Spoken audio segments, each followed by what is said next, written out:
frog dance.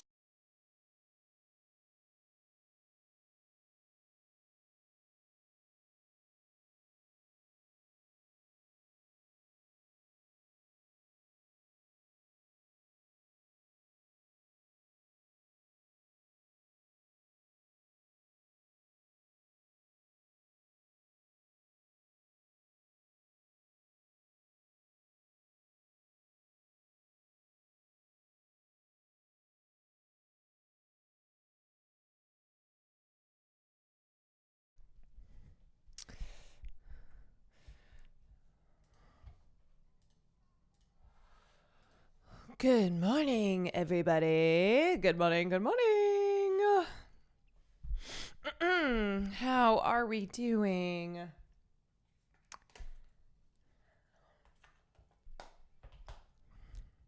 Sorry, once again, I meant to go live a little bit earlier. I was like, oh, it's already 9.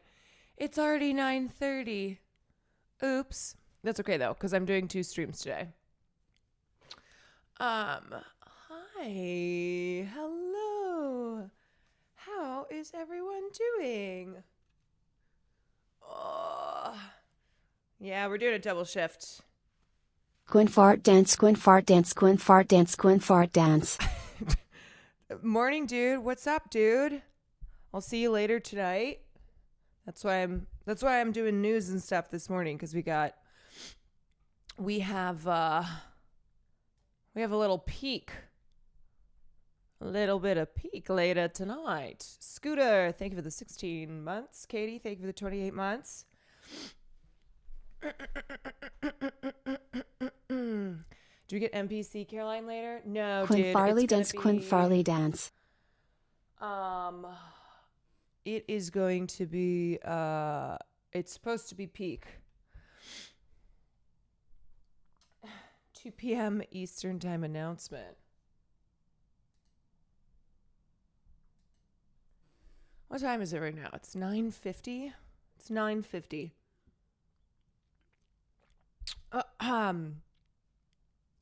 You guys, what's going on with Trump?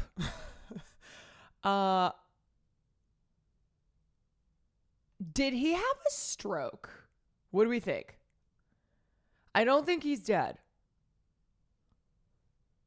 But that photo that let me see if I can find the one. Hold on. Something definitely happened. And let's not forget, he is Trump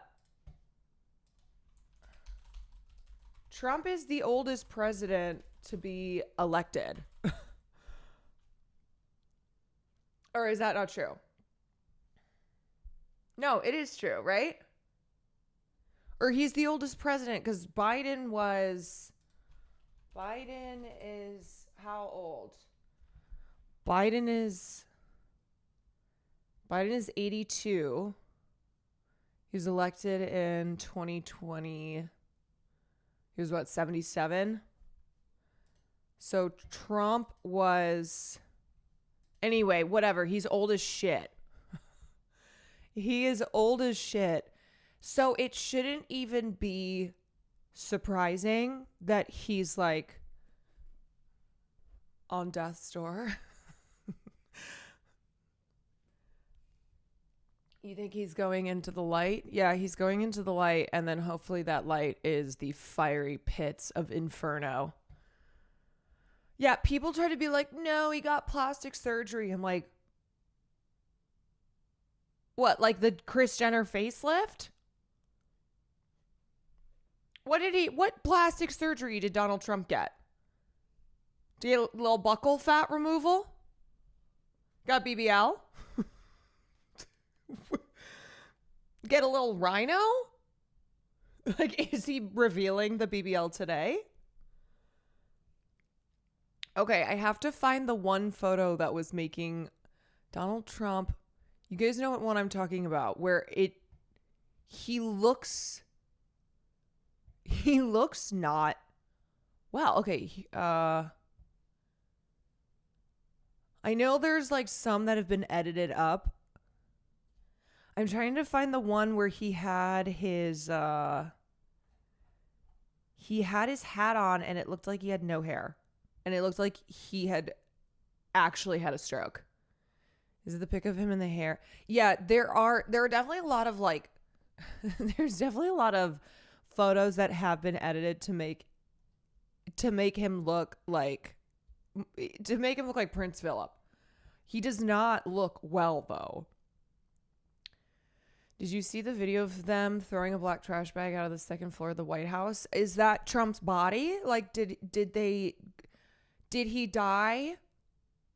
They Dextered him and then threw his body parts, threw that BBL into a black trash bag? Smelly Uno, thank you for the 10 months. Is Dokes around here? Okay, this is the photo. Yes, thank you. Something happened to this man. Something happened to this demon. Yeah, you know it's bad when he has no spray tan on as well.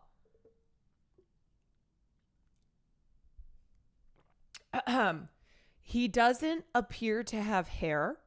His face, he's got no spray tan, no makeup, no nothing. Enhanced version for reference. God. I mean, okay, I wish I could be like, yeah, he's definitely dead. He's not dead, but I do believe that something has happened. He's old and he's so unhealthy and he's evil. And so maybe the universe is telling us, hey, I know evil never dies. Evil never dies, but sometimes we fuck it up a little bit. Just a girl without makeup.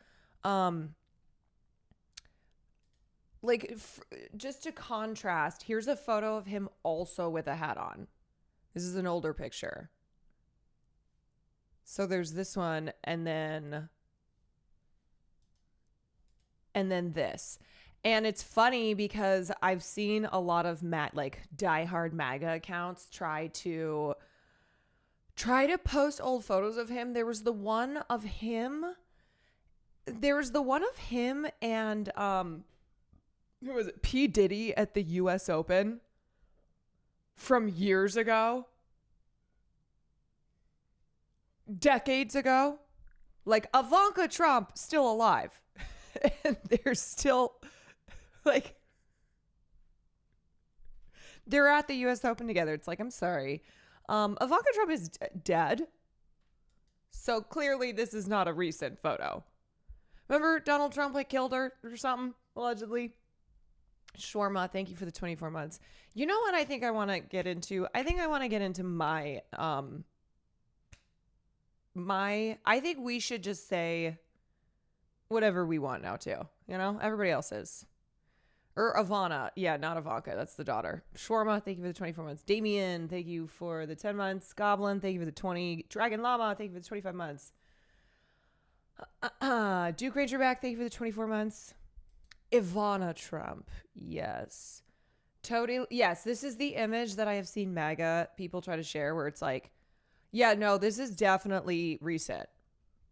That's definitely what Donald Trump looks like. Yep. Oh, also P. Diddy. Quan Hart. Yeah. P. Diddy, P. Diddy is released and is at the US Open.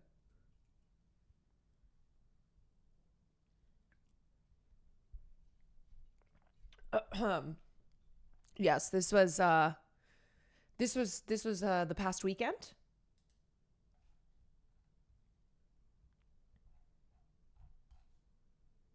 Surely.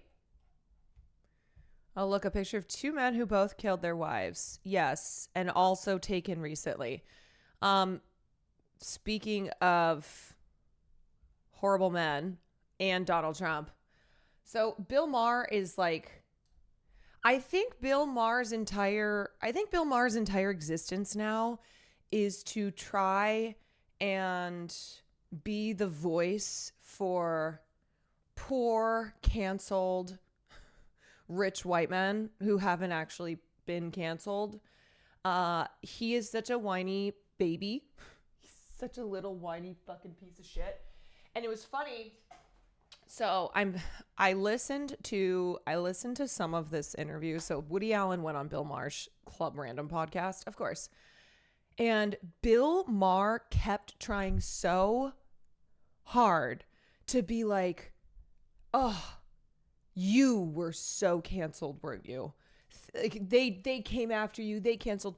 And Woody Allen kept being like, oh, the French are really great. Like, no, actually, I'm doing okay, because he's still getting, he's still going to film festivals, still making stuff.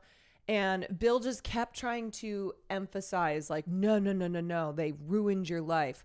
The woke mob, they tried to cancel you.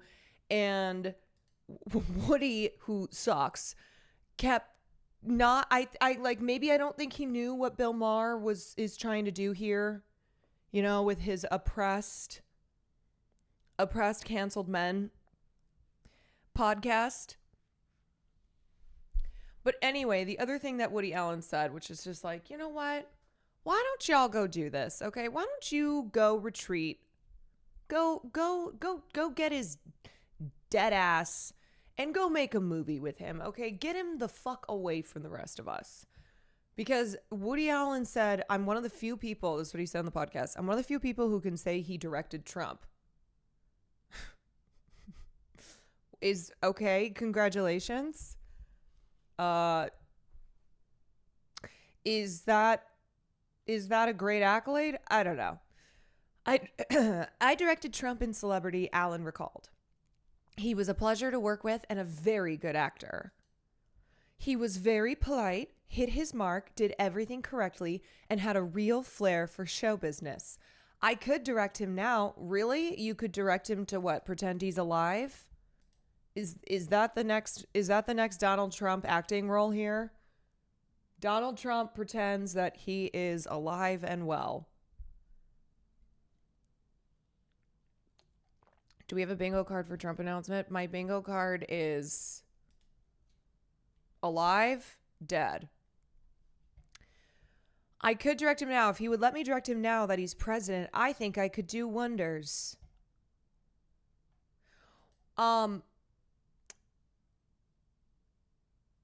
Where the fuck has what? I mean, okay. I guess I'm not surprised that Woody Allen maybe isn't clued in, up to date with everything that's going on. Like, I don't think Donald Trump is. I don't think this is a situation where he puts him in what, like an Annie Hall 2? Apparently, there are rumors going around saying Melania has been touring Walter Reed over the weekend. I know.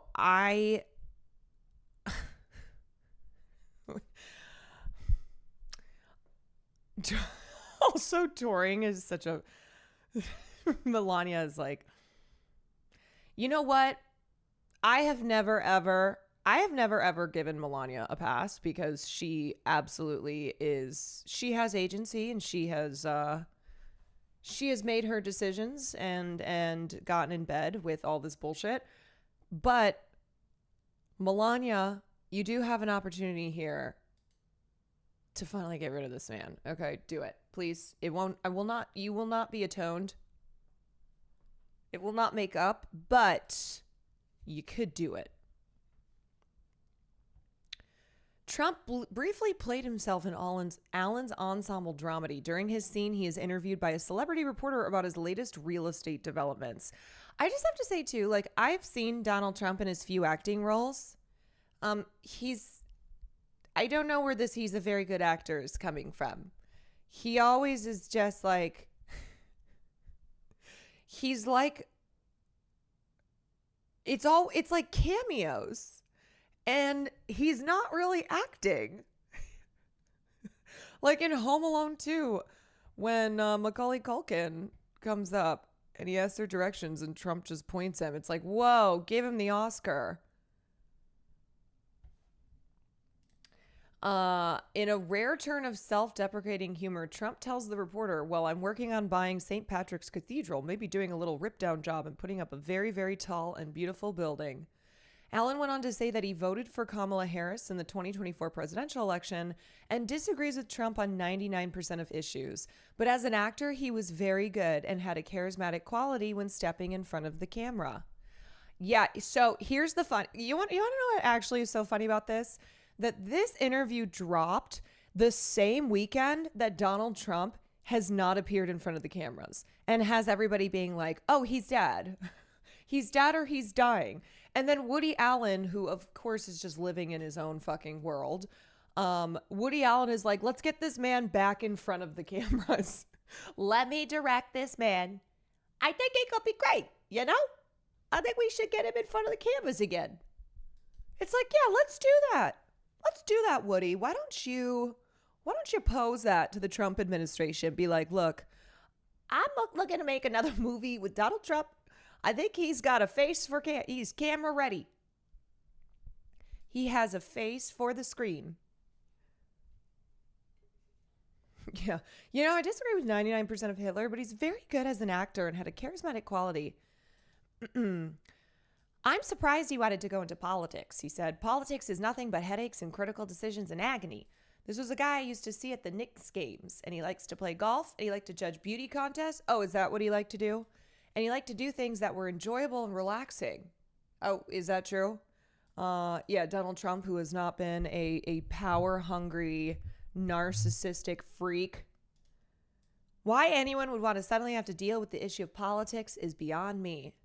Yeah, another person, it's like, how is he still alive? Is anybody going to die soon? Is anyone going to die soon who's not Graham Greene, who we'll talk about? But, you know, where are my Twilight stands? Okay, my Twilight stands. Are you aware that Graham Greene, who it's known for way more than Twilight, but I know a lot of you will be like, oh my God, that's Jacob's dad from Twilight. R.I.P. King. But why is it that we wake up to the news of like, you know, native acting legend who broke boundaries, Graham Greene, has passed away at the age of 74. Why can't we get a win?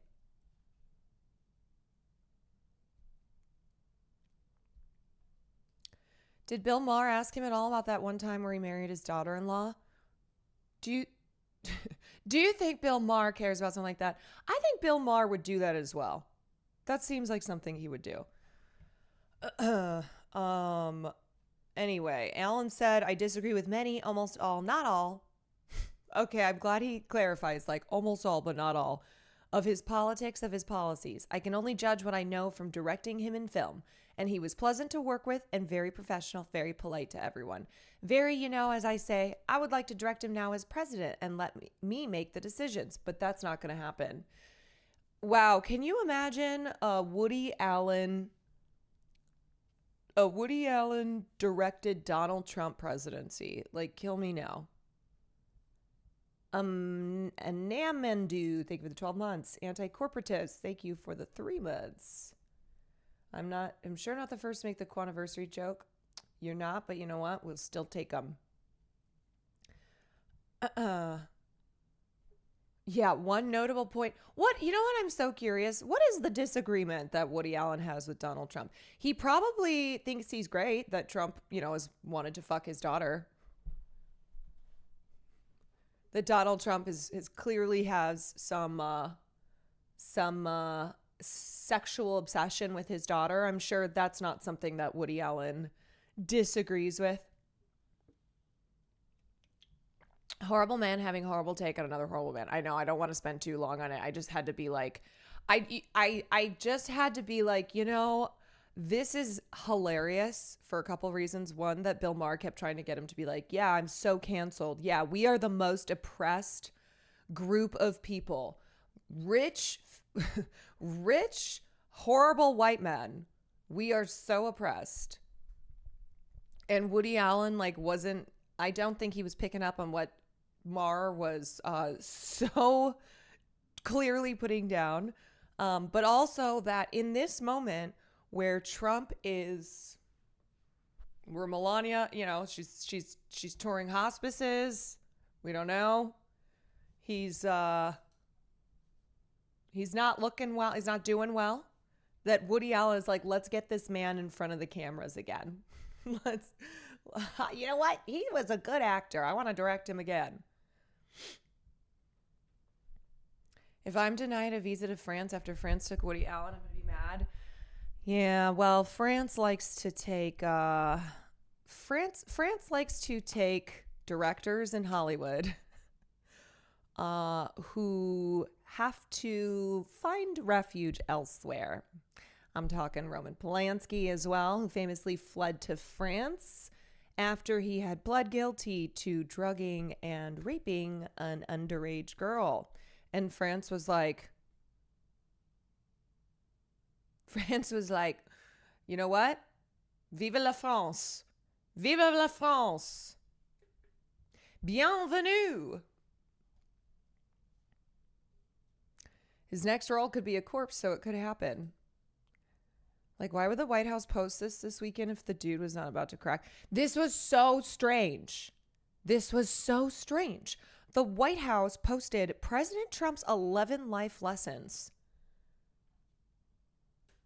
They posted this yesterday on Labor Day. Like, what are the life lessons? Art of the deal. Have sex with your daughter. And also, very bizarre timing. Just very, very, very strange. Very strange. This is giving Donald Trump is no longer going to be able to be president. That's what it's giving. That thumbnail's creepy as fuck. Yeah, that's because Donald Trump is creepy as fuck.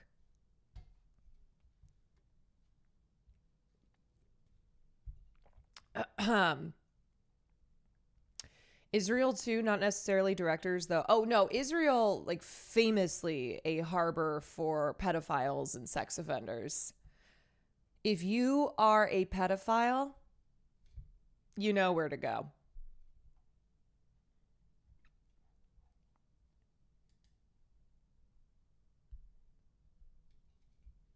Lesson 1, small loan of $1 million. Lesson 2 to 11, fail upwards.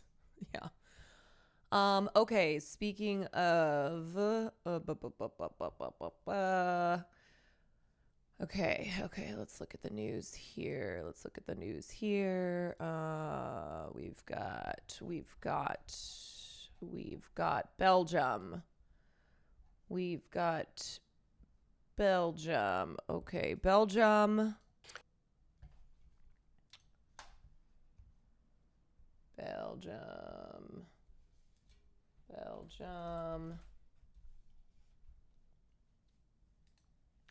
Okay, so Belgium is the latest country that is set to recognize the state of Palestine at the United States General Assembly later this month.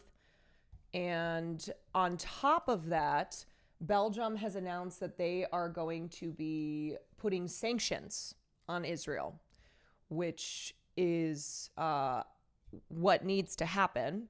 You know, at this point, here's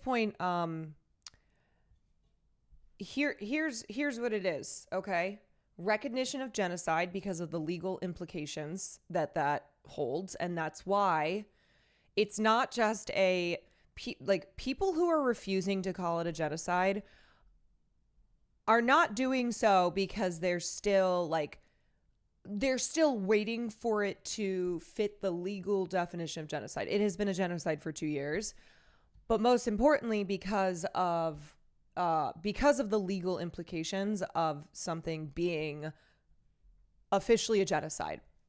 Okay, so recognition of genocide, sanctions, and arms embargo. So at least with Belgium is going to recognize Palestinian statehood, but more importantly, they are issuing 12 sanctions, including a ban on the import of products from illegal Israeli settlements in the occupied West Bank, and a review of their public procurement policies with Israeli companies. Well, Belgium's foreign minister says his country will join the UK, France, Canada, and Australia in recognizing Palestinian statehood at the UN General Assembly next week. Maxim Prevot says firm sanctions will be imposed on Israel, including a ban on imports from illegal settlements. But he said this will only be formalized once Hamas releases all of the captives and no longer governs Gaza. Oh, okay. Never mind. Like, okay, fuck off. 147 UN member states have already recognized the Palestinian state. This includes most of the global south, as well as Russia, China, and India. Israel's war on Gaza prompted more countries to join them. Another 10, including Mexico, Ireland, Norway, and Spain, formally recognized From an intellectual point of view, this is what the foreign minister said. From an intellectual point of view, the recognition of a state should be with no conditions. But we also have to manage the different sensitivities within the Belgian coalition. We are 5 parties and not necessarily aligned. Why is it that whenever it comes to Palestine, there's always conditions? When it comes to where people are enduring genocide, where they are being illegally cleansed, okay, kicked out of their homes by the state, who support illegal settlers. Why are there always conditions? Palestine. In 2012, the UN General Assembly upgraded Palestine from a non-member observer entity to a non-member state. And then 2 years ago, the Assembly overwhelmingly backed its bid for full membership. But the U.S. has repeatedly blocked the move at the UN Security Council.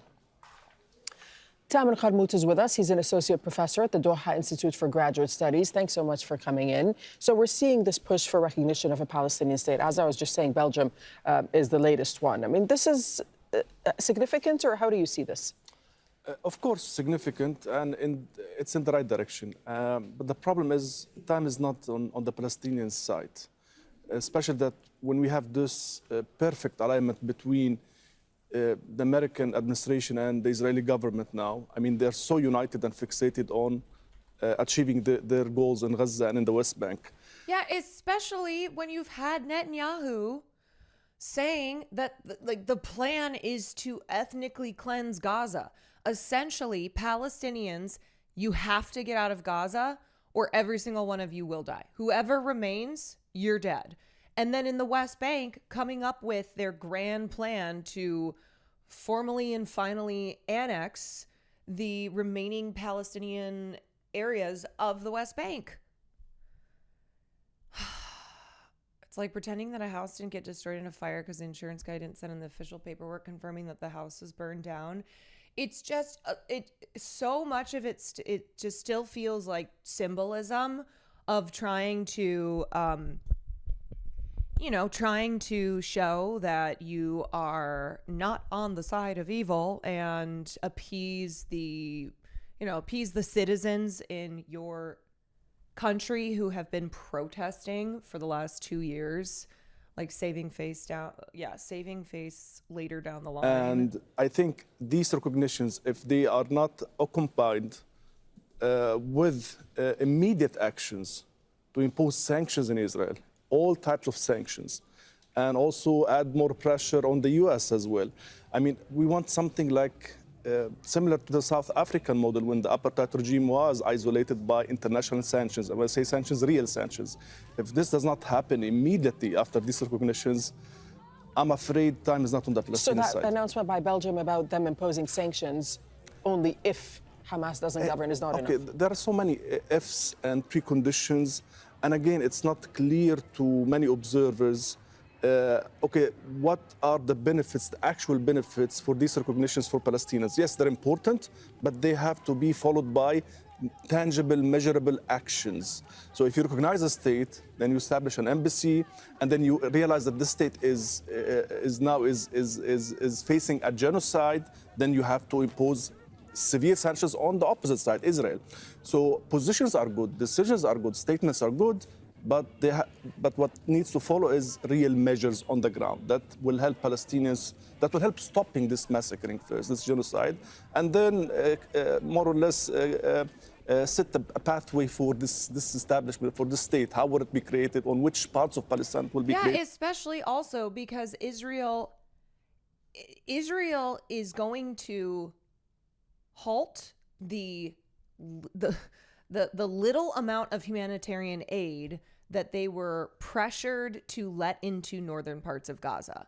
Like it is so mind-numbingly frustrating that the issue that there's still this massive issue of aid, and the small amount of aid that has been let in, which is still not enough, is now going to be stopped because that's what they do. Okay. They basically are like, let's see.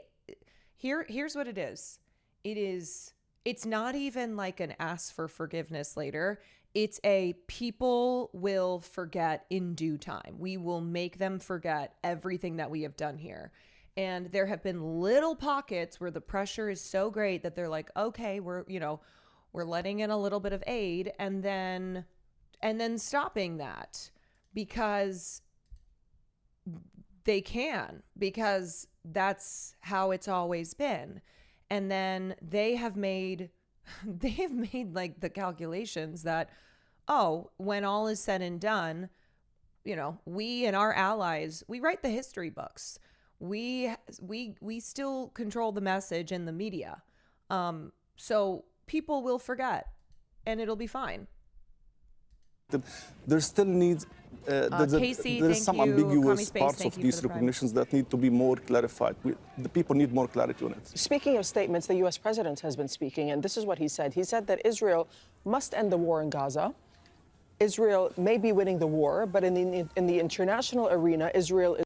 The UK is supposedly recognizing Palestine while it's still arresting people for support of a now proscribed Palestinian rights group. Liberal states will keep doing this. Yes, it's just optics. is losing. And he also added that Israel's influence in the U.S. Congress is weakening. And that's quite a statement from a U.S. president, isn't it? Yes, and it's very important. And it hints. It hints of these important changes inside the U.S. If it comes to the public, to some congressmen, But again, that's Trump. Trump has been saying these things so many times, and similar things, similar matters even on Ukraine. But eventually, he's keeping Israel's lifeline, when it comes to military support, economic support. So the U.S. also has to more or less embrace Israel in a good way to stop it from this genocide. It needs to save Israel from the destiny it has put itself in. But we don't see this happening. So this is why when I say recognitions are important, public opinions are important. But again, Gaza, Israel now has started staging the next phase of the war on Gaza. If Gaza is fully destroyed, then there's nothing left practically from the Gaza Strip. What do you think Israel is trying to achieve right now in Gaza? Because we know that it's trying to get into Gaza City, trying to seize it. But it's one thing to seize Gaza City. It's another thing to hold on to it, right? What's it trying to achieve? Darine, we have the Rafah model in front of our eyes. Rafah, this is the third largest city. It wants the land. That's what it's always been about. It's about the territory. It's about the, maintaining the power in that entire region. That's what it's been from the beginning. October 7th and the last 2 years, the plan has been to ethnically cleanse all Palestinians from the territory. The Gaza Strip, it disappeared. It does not exist now. So Rafah, the city of Rafah, does not exist now. It's an empty piece of land that Israel controls, that has its troops on it. If that's the scenario waiting for Gaza, then it's horrifying. Because Gaza is it. And one way we know this too is because of what they do in the West Bank. They've been ethnically cleansing the West Bank. Ben Gvir's been arming settlers who go in and murder and burn and commit all sorts of crimes with impunity. Like, it's no question too about the legality. Like these settlements in the West Bank are just point blank illegal. But the fact that, you know, you have Gaza and you have the West Bank, the plan is the same regardless, and it is to remove Palestinians from those areas. It's literally the largest city in the Strip. It hosts more than 1 million people. If Gaza's destiny becomes like Rafah's destiny, then there is nothing left of Gaza. What's left is a small concentration camp for these 2 million Gazans awaiting for the next step by Israel, whether it's expelling them or I don't know. I mean, the Israelis have to answer for this. But so far as we talk, Israel has started bombarding Gaza as well. They are demolishing entire neighborhoods as we talk, and their plan is moving. And yes, we hear statements from Trump, but again, statements, yes. So these recognitions, again, very important, but has to be followed by immediate measures so Israel feels the pain and isolation and pays for its crimes in the occupied territories. Okay, Tamar.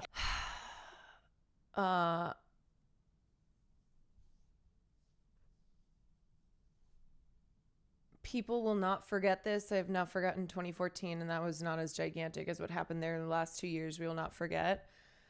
I mean, Rami Khouri. I mean, look,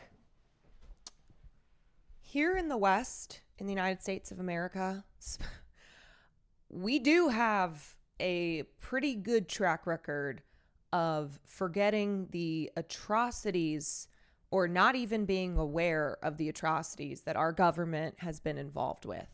Namely, you look at the aftermath of 9/11, and I think I think an indication that they were trying to run the playbook back with Iran recently is exactly what I'm talking about here, which is that the plan is always just, oh, people will forget because we will make them forget. We will twist their memories. We will, stay in control of the narrative. And so therefore, when we do this again, or when it comes time to take accountability, none of that has to happen. And we can just keep running the playbook back. It's so...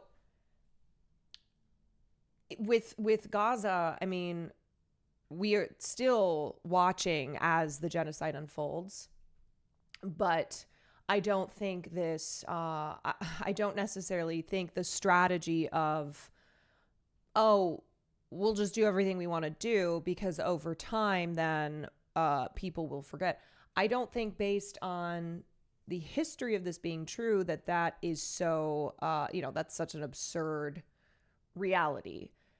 Now, that's why you'll see people all the time saying, like, we will not forget this, like taking notes, keeping receipts, marking down every person who manufactured consent, who laundered the genocidal propaganda, who played some role in this. That's why we can never stop talking about it. I mean, yeah, you take a page from the Holocaust and the slogan "Never Again," which was never just supposed to apply to the Holocaust of 6 million Jews. But the reason that the Holocaust is talked so much about in Jewish communities, like as a Jewish person, you grow up hearing so much about the Holocaust is not just because Israel uses that to Israel uses that as part and parcel of like, oh, this is why we have to do all this shit over here in the Middle East, but because of the importance of never forgetting that history. And so this same, the same thing needs to be applicable here. I wanted to ask you about Gaza and the West Bank. The latest news, Israeli attacks since dawn have killed at least 54 Palestinians, including people seeking food. The attacks coming as Gaza health officials recorded another 13 deaths due to starvation, 3 of them kids, bringing the number of starvation deaths in Gaza to more than 360. According to a leading global monitor, more than 500,000 Palestinians in the Gaza Strip are suffering catastrophic catastrophic hunger due to Israel's blockade. This comes as the world's leading genocide scholars association. Is the land only valuable from a religious standpoint? No. The reason that Zionists, there's a lot of Zionists who are not religious, but they will utilize they will try and utilize Judaism to lay a religious claim to the land and to turn this into a holy war. So it's all about perception, right? A lot of people, I think, have changed their understanding post 10/7, but prior to that, many people believed that Israel and Palestine was like this age-old religious conflict, when it's always been about territory, and it's always been about power. So the religious the religious backdrop, we have ties to this land, and look, here's the proof, that has been used as an excuse for colonialism. Now, there are religious Zionists, whether they are Christian or, Jewish Zionists, religious Jewish Zionists, who really do believe that it is their biblical right to that land. But the modern founders of Zionism and Zionist leaders throughout the last century, they have used the religious ties, not because that's what they actually believe, but because it's a very powerful argument. And if you move it away from being about land, which that's what it is. Okay. That's what settler colonialism is all about. It's about coming in and taking land that already has inhabitants on it and then colonizing it, settling and colonizing on it.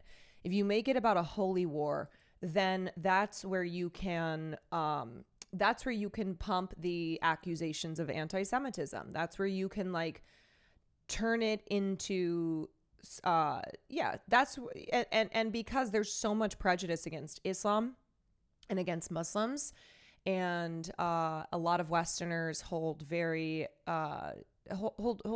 racist beliefs when it comes to the religion of Islam.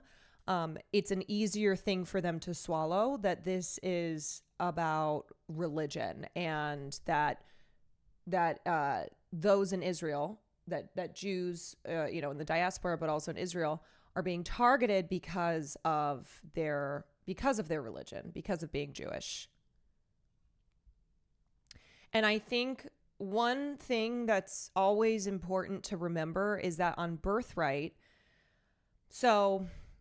birthright is not about Judaism. They do not teach the religious aspects of Judaism.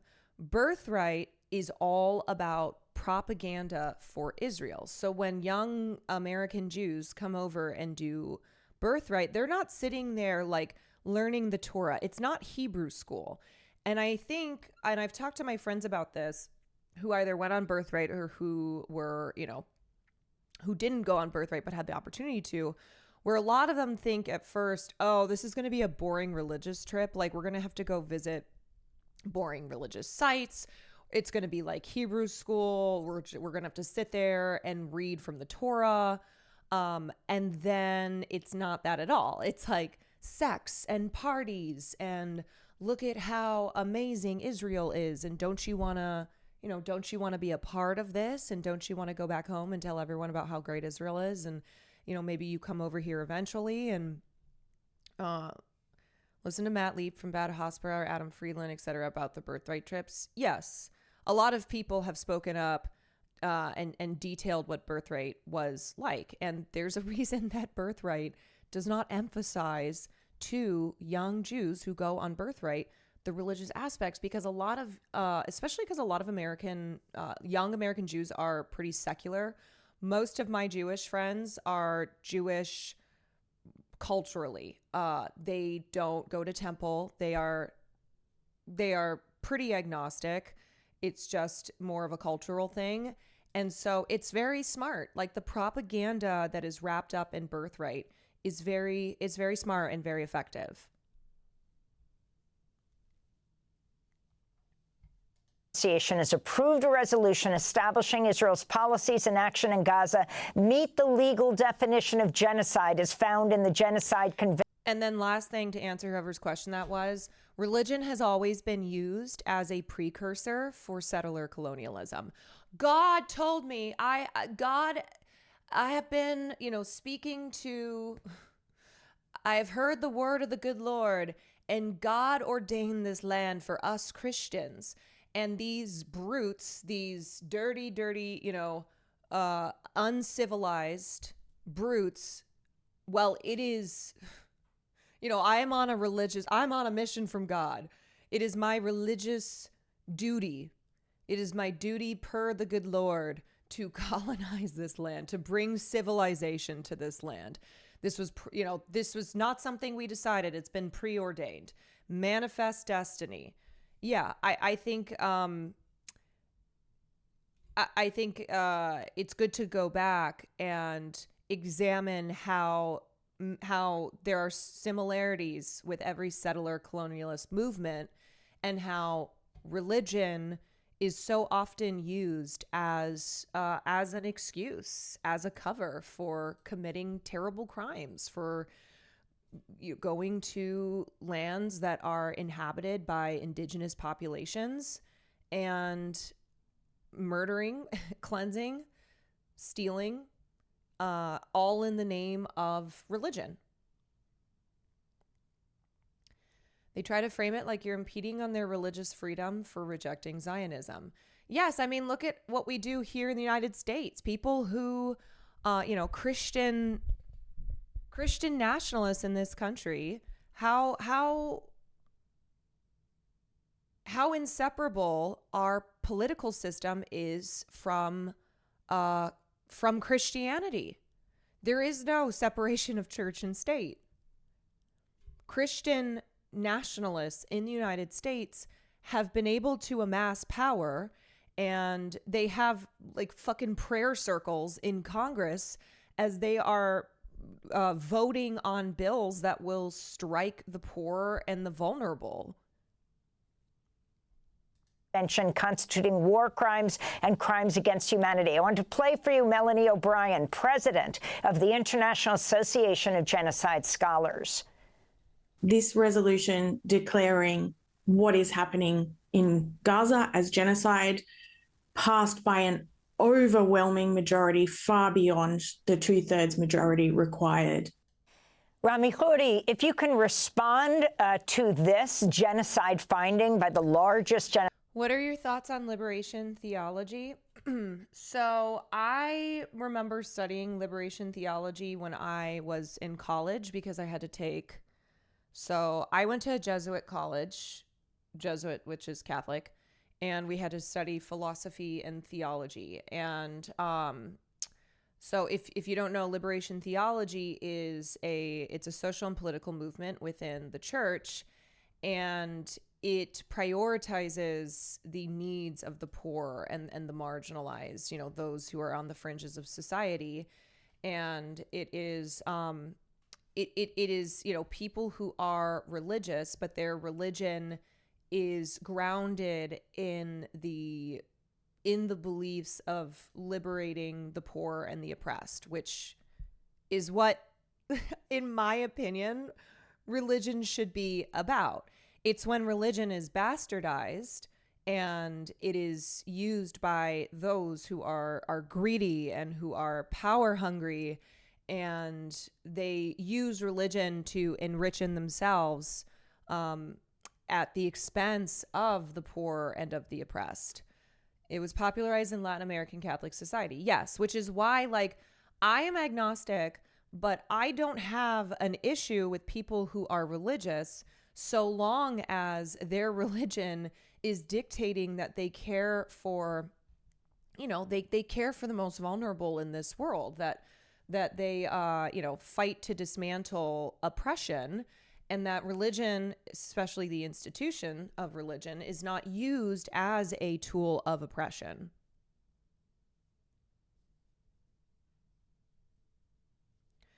Heavy emphasis on Catholic social justice teachings. Yes. So you see a lot of liberatory theology in Latin America, and there is the great emphasis on God and on Jesus, the teachings of Jesus being, to care for the poor. And it's not about, like, you compare that to, say, a mega church in Houston, right? Joel Osteen and these multi-gajillionaire mega church pastors, that is like the epitome of what liberation theologists view as a total affront to, to Christ. And, that, and then as well as like, as well as Christian nationalist fundamentalists who use God as a as an excuse to strip people's rights from them. They use Christianity, they use religion as an excuse to further oppress people. Yeah, love thy neighbor as thyself.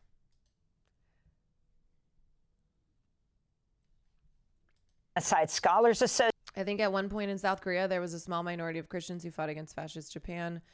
They were pretty base at the time, but Christianity and modern SK is unfortunately reactionary. I mean, there have just been reactionary waves like across the globe. Was it in South Korea where they just had young South Koreans marching through the streets opposing immigration? Like the anti-immigrant, very reactionary sentiments are unfortunately global. It's not just here in the United States. Association and the conditions in Gaza, and now what I think it's been established, something like 42,000 Palestinians in the West Bank have been displaced, and the killings by Israeli settlers of Palestinians continues. Yeah, first of all, what the Israelis are doing in the West Bank and Gaza and elsewhere in East Jerusalem is nothing new. It's just a bigger scale, and it's more out in the open. It's reported now, especially by social media, and even Western mainstream media has started to talk about it.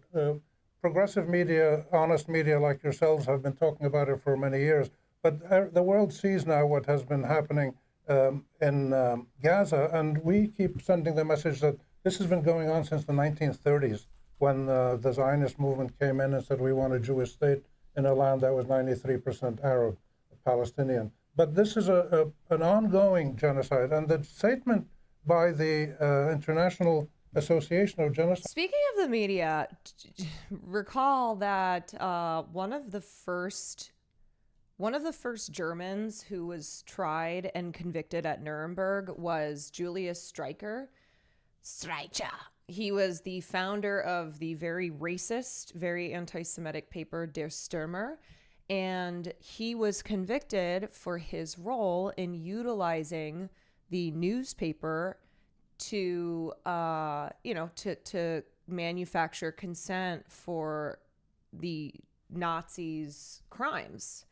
So everyone in media who has been complicit over the last 2 years, well, all I'm saying is that there is a precedent.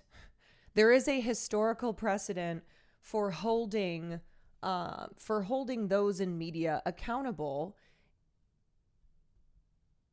for their role in something such as genocide.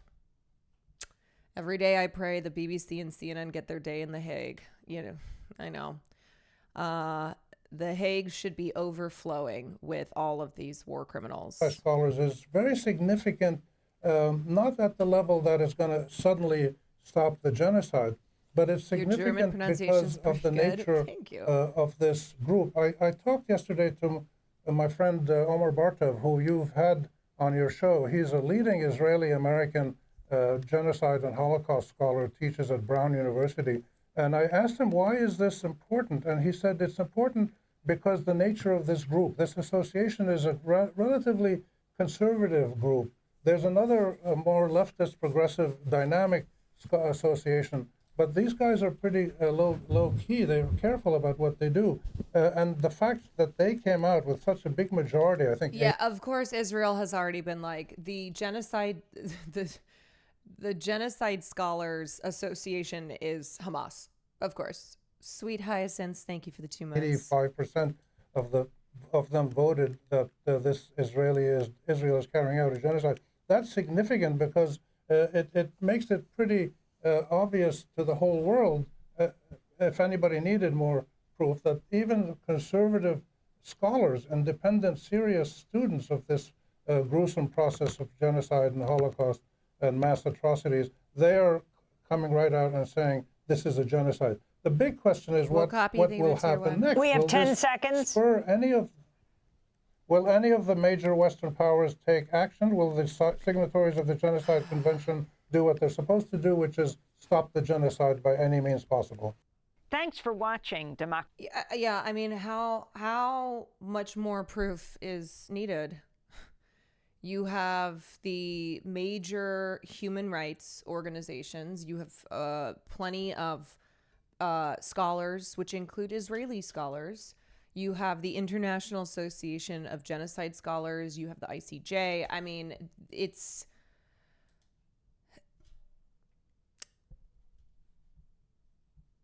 The Zionist Holocaust historians love to say we're doing Holocaust erasure, even though other Jewish Holocaust scholars are calling it a genocide. We are tired. Yes. Because again, something being a genocide being a genocide carries legal implications. And those who are part of the Geneva Conventions, they are bound by a matter of law to do everything possible. There are obligations to, to prevent further genocide and to prosecute those who are committing it. So there is an international legal responsibility, which is why the pushback on it being labeled as a genocide is so strong. Any comparison between Gaza and the Holocaust is seen as the highest crime by them. It's so fucked. Yeah, I mean, this is one of those things that, like, definitely the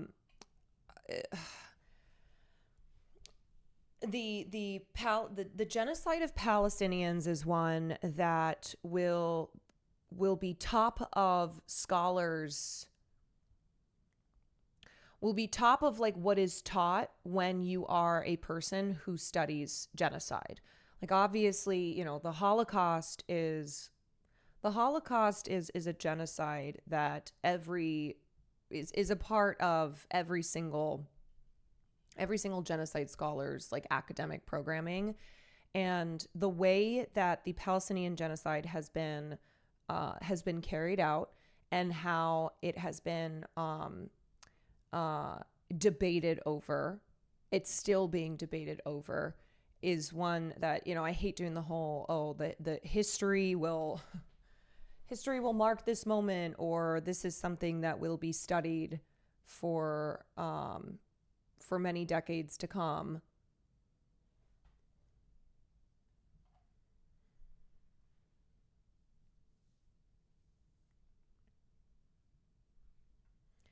My country is still pro-Israel. Fuck, the cabinet fell for the second time before re-elections. Hashtag the Netherlands. I mean, look, I live here in the United States of America, which Israel would not be able to do what they've been doing without the United States complicity and facilitation and unwavering support. So it's about as bad as it comes. Living here in the U.S. and our government's accountability, or our government's responsibility, you cannot, if you live somewhere else, you cannot bear more responsibility than the United States does.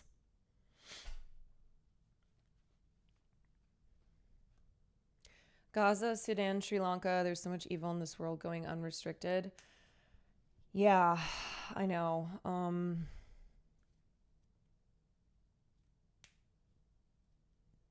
I was reading an opinion piece in the Guardian where it was a Palestinian American journalist was saying like, please don't stop.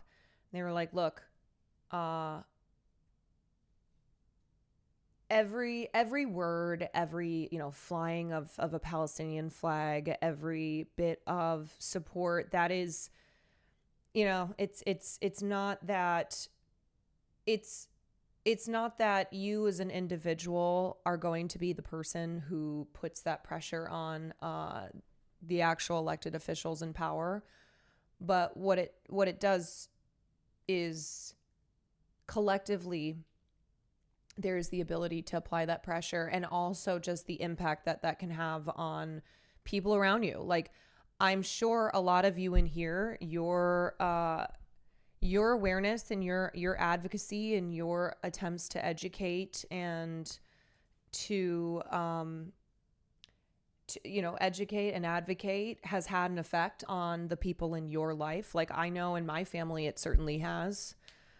I know that in my own personal life, in my own family, like, I have had an impact on the people around me, some of whom were very resistant in the beginning, some of whom, like, without me even knowing, cut me off, and now have come back. So the impact that you can have on your immediate social circles, on your community, like, never ever underestimate that, and never forget that as well. I talk all the time about how as individuals, it is very easy to feel weighed down by our powerlessness in this world and feel like, what can I do? I'm just a person. But when you think smaller, when you go down from, okay, I have to change the world, to I can have a positive impact on my community, then you can actually see the effectiveness of being aware and being an advocate. Local is always where it starts. And the thing is like, those are hard conversations to have. Look, it sucks putting something on social media and having a bunch of people, mostly bots at this point, telling you horrible things. But what's harder, but I believe will always be more effective, are the conversations that you have with the people closest to you. Because, I mean, it's harder, but also there's more, I don't know, there's that personal element. So with my family members, when we have disagreed on something politically, we have that basis of love and respect. So a political disagreement, a moral disagreement, there's more room for improvement, for productive conversations, than I think there is screaming at strangers on the internet.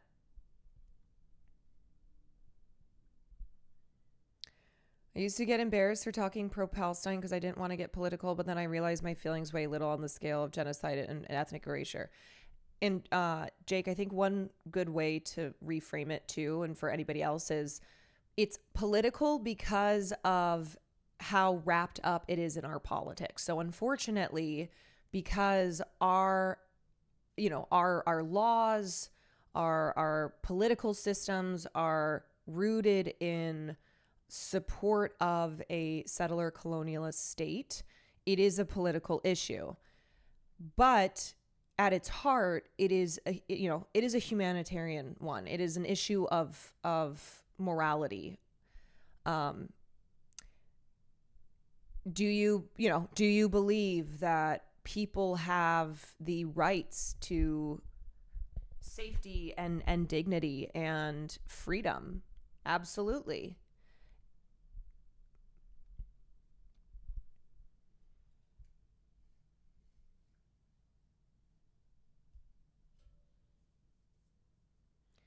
I and a lot of natives here in Canada have Indigenous solidarity with Palestinians, but even then, Indigenous or not, you should not support genocide. Yes, like genocide is not something that should be viewed as, as an issue that is anything other than black and white.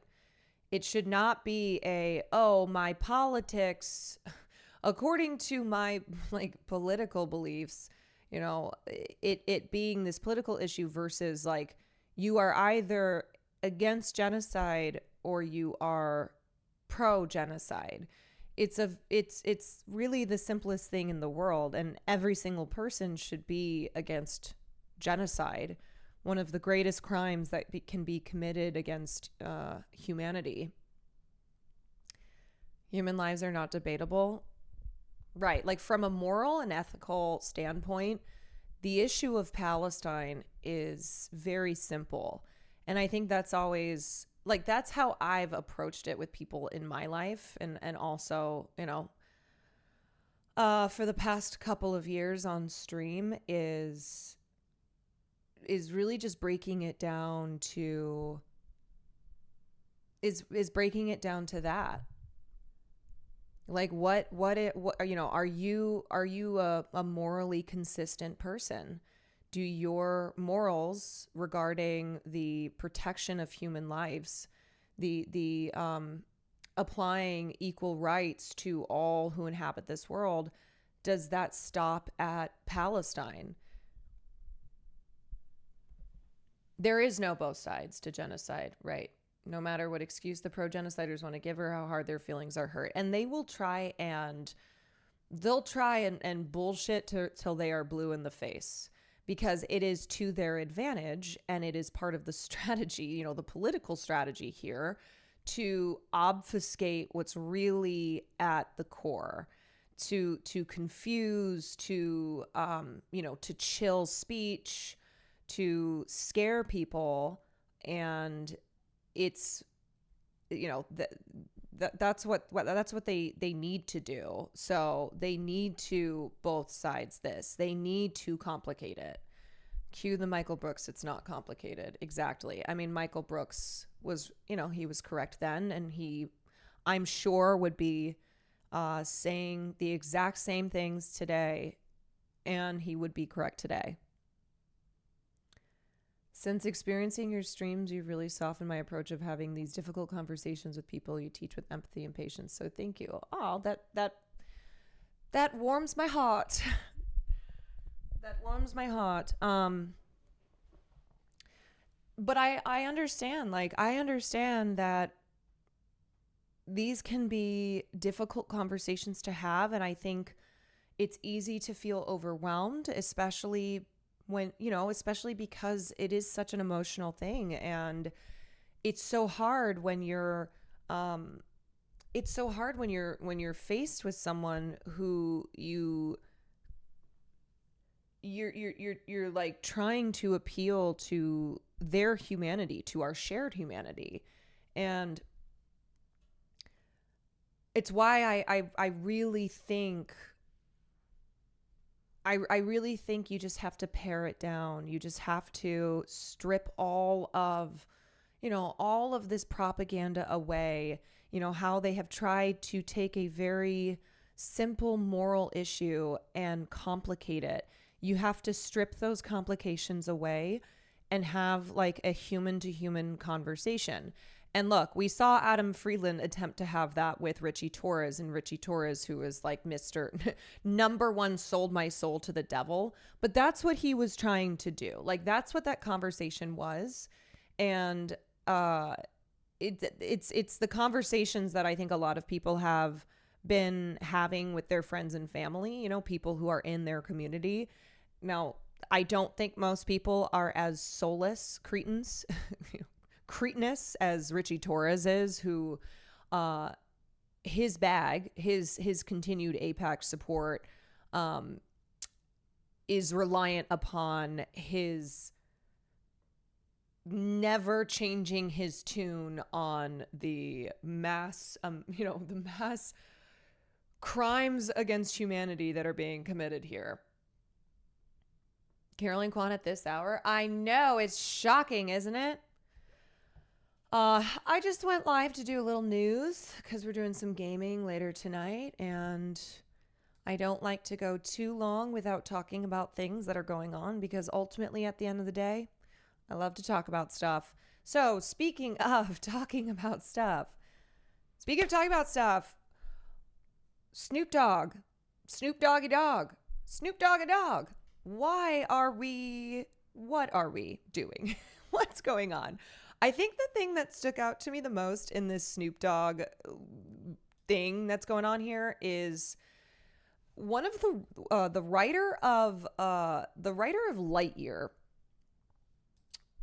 came out to defend the same-sex couple in Lightyear in the wake of Snoop Dogg's comments. And I'm like, okay, I get it. I get why you feel the need to be like, look, this was not something that should be a big issue. But also, what Snoop Dogg has to say about a gay couple in Lightyear is not important. Writers and filmmakers, please do not make creative decisions. Please do not do anything based on whatever the fuck Snoop Dogg has to say. We're talking about Snoop Dogg. We're talking about Snoop Dogg not being able to explain a gay couple to his grandchild. Okay, so let me just kind of walk through the various parts here. So this started off with Snoop Dogg saying he is too scared to go to the movies with his grandchildren because of a same-sex scene in the 2022 film Lightyear. So he went on the It's Giving podcast and said, what you see is what you see, and they're putting it everywhere. They're like, she had a baby with another woman. Well, my grandson in the middle of the movie is like, Papa Snoop, how's she have a baby with a woman? She's a woman. That feels like a line out of sounds like a line out of a children's book that is specifically about how to talk to your kids about people being gay. Like the cover of the book being like, little Sally has two moms. It's like, Papa Snoop, how's she have a baby with a woman? She's a woman. Snoop recalled thinking, oh shit, I didn't come in for this shit. I just came to watch the goddamn movie. The voice coach said the moment, I love that Snoop Dogg is the voice coach. Like that is his description. Snoop Dogg, the voice coach, said the moment fucked me up, adding, I'm like scared to go to the movies. Sorry, Snoop Dogg,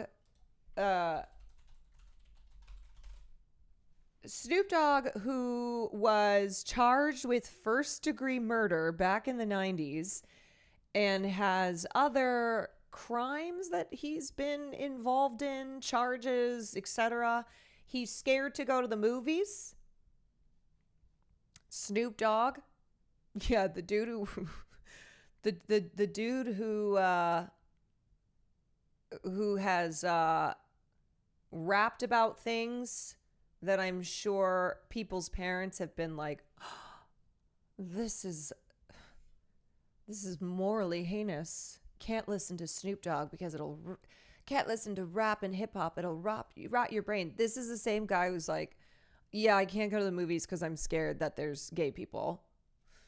Y'all throwing me in the middle of shit that I don't have an answer for. It threw me for a loop. I'm like, what part of the movie was this? These are kids. We have to show that at that age. They're going to ask questions. I don't have the answer. Do you know what kids also ask questions about? They ask questions about how babies are made.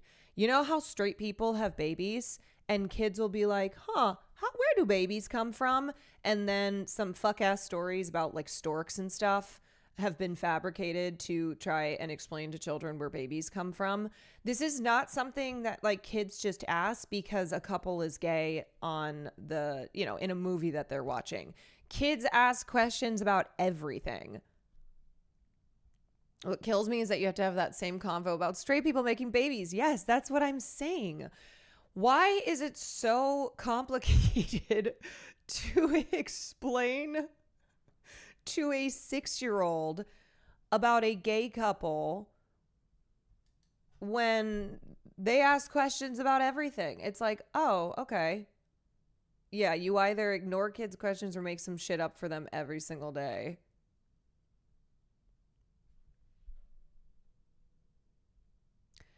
Yeah, you know what I would say? I would be like, oh, so they're married and they love each other and they, wanted to have a baby and they either adopted a baby or they, then you explain the whole process of IVF, get into, or you know what? Fuck it. You just be like, okay, so there's this thing called a stork. And this is where all babies come from, whether a couple is straight, whether a couple is, whether there's two mommies or there's a mommy and a daddy. So what happens is that babies arrive because storks carry them through the sky. Yeah, you just give the same bullshit stork excuse. They went to the baby store. So you know where your mama got you from, the baby store? They go to the same baby store. Yeah, does Snoop know that gay people exist in real life, or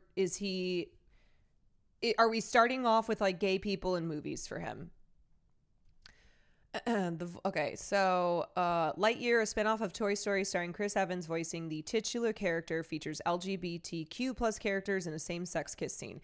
It's also such a nothing burger. It's literally, it's such a nothing burger. It's not, there's no emphasis at all. Like there's no major gay storyline in Lightyear. It's literally just, she comes home, kisses her wife, holds her child. That's it.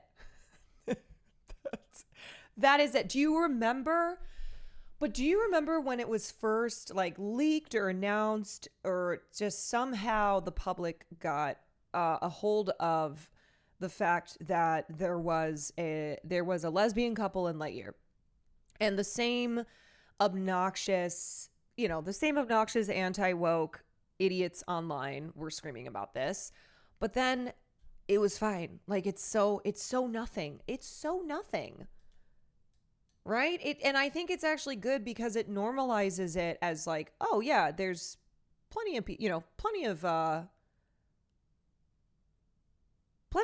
parents are gay. Like it's not, it wasn't something that I had to focus on the fact that they are gay. It was just like oh yeah, here's her wife and this is their little family. And yeah, kids don't care. Like that little Snoop Dogg grandchild was asking in the same way that kids ask about every fucking thing in this world. It's like the gay kiss in Star Wars 2. It was so nothing and people threw a fit about it. I know. Okay, so Snoop Dogg says this for also no reason. It's like, bro, nobody was asking you for your thoughts on the gay couple in Lightyear. Okay, and then Lightyear screenwriter Lauren Gunderson says she does not regret writing the scene after Snoop Dogg's response. I just cannot believe that there even needs to be a defense of this gay couple in Lightyear because Snoop Dogg had something to say about it. Lauren Gunderson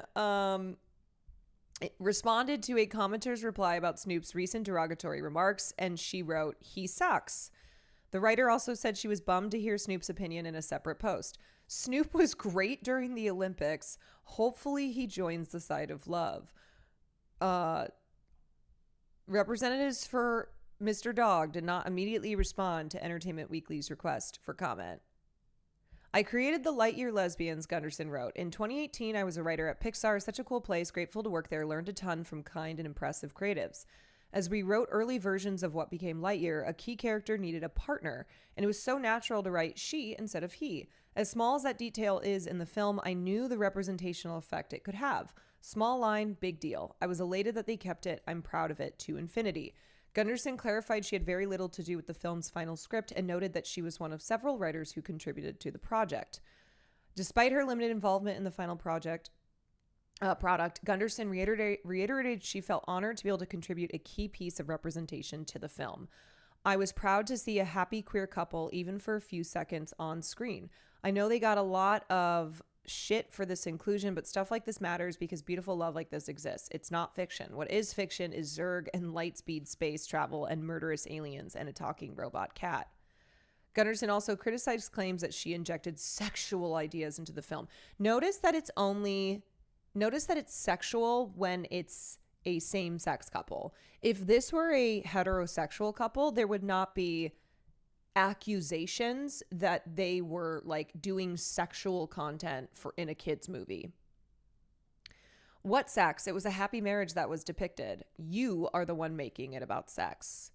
Snoop's got songs referencing women kissing, which is extra wild. Like, it's not suppressing that he has a double standard. No, because what it is, it's like, okay, if two hot girls make out, then like, oh yeah, that's sexy. That's what it's all about. But they're not lesbians, okay? Lesbians are a whole other thing. That's just two hot straight girls making out. He was on the L word. You know what the other thing is too, is that Snoop Dogg is old. Snoop Dogg is a fucking boomer, okay? His ass is boomer. And I don't care who you are. This happens all the time, is that you have people get older and they just become boomers. As a queer person, I would have loved to see this when I was younger. Yeah, just like such a casual, normal, small moment in a major, in a major film where it's like, oh, this is normal, right? This is a mommy and their child, and they're a happy, loving family, just like other happy, loving families. Okay, so then Snoop Dogg, there was this fake apology. Hold on, let me see if I can find it. Okay, Snoop Dogg said he's scared to go to the movies. Writer responds, and then this is something that I have noticed happening more lately. Easy Eskimo says, thank you for the 20 months. Has anybody else noticed this? I saw this happen too with that CEO, that Polish CEO who took the hat from the little kid. I don't know if you guys saw that. A tennis player at the US Open was giving his hat to this kid who he had like signed an autograph for, and then the fucking CEO who just ripped it straight from him. There was a statement that was first put out, and I think that was fake, because then he put out what I think is the actual apology, which was still bad. Like, he's so, CEOs have been taking some public hits lately.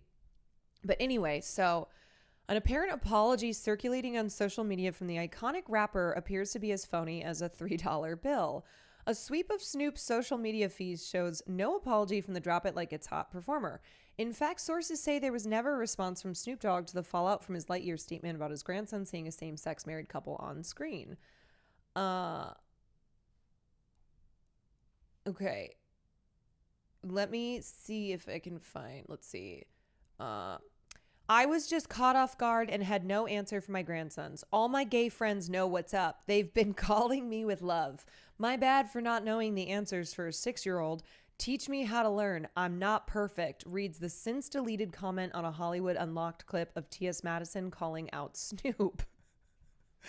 Which was, I remember when I saw this and I was like, I'm going to wait to, I don't know if this is real. Like, I don't know if this has been verified, but I do find all my gay friends know what's up. They've been calling me with love. I found that objectively funny. All my gay friends know what's up. They've been calling me with love. Yeah, wait. This is the same Snoop Dogg who performed at some Trump inaugural party. Like, Snoop Dogg, I don't care. Again, it doesn't matter what you were like when you were younger. You still can get old and become a reactionary conservative. Snoop Dogg has been cozied up with Trump. He performed at his inaugural party. He's saying this kind of shit. So that's how it goes, you know? Now, it doesn't mean it's inevitable. Getting older does not mean that you have to become reactionary, that you have to become more right wing. In fact, you should become more to the left. That's my goal. Susan Sarandon's still cool. Yeah, like there are old people, old people who are out at these protests, who are still doing advocacy, who are even more left than they were when they were younger and are, marching alongside young people. So this is not something that is inevitable with age. I'm actually more progressive the older I get, largely in reaction to the BS going on right now. And I think, you get older and you realize like so much has not changed. And we still have the same fucking problems. And rather than throw in the towel and be like, well, okay, that's it. I guess I'm a conservative now. I think you should look at it and go, look, all right, maybe we didn't get to see these changes in my lifetime, in my generation, but I sure as hell don't want to leave this same, I don't want to leave this same bullshit to the younger gens. There is this notion that we should be creating a better world for the younger generations, that every single generation should be focusing on leaving things better for those to come. So when you get older, rather than look around and be like, well, same shit, different day. I guess that's it. I guess there's nothing we can do. In fact, you should look at that and go, God damn it, I am planting seeds whose trees I shall not sit in the shade of. But generations to come, that is what should happen for them. And then they should carry on the mantle of leaving their world better for the younger people who will come after them. That is how I think it should go.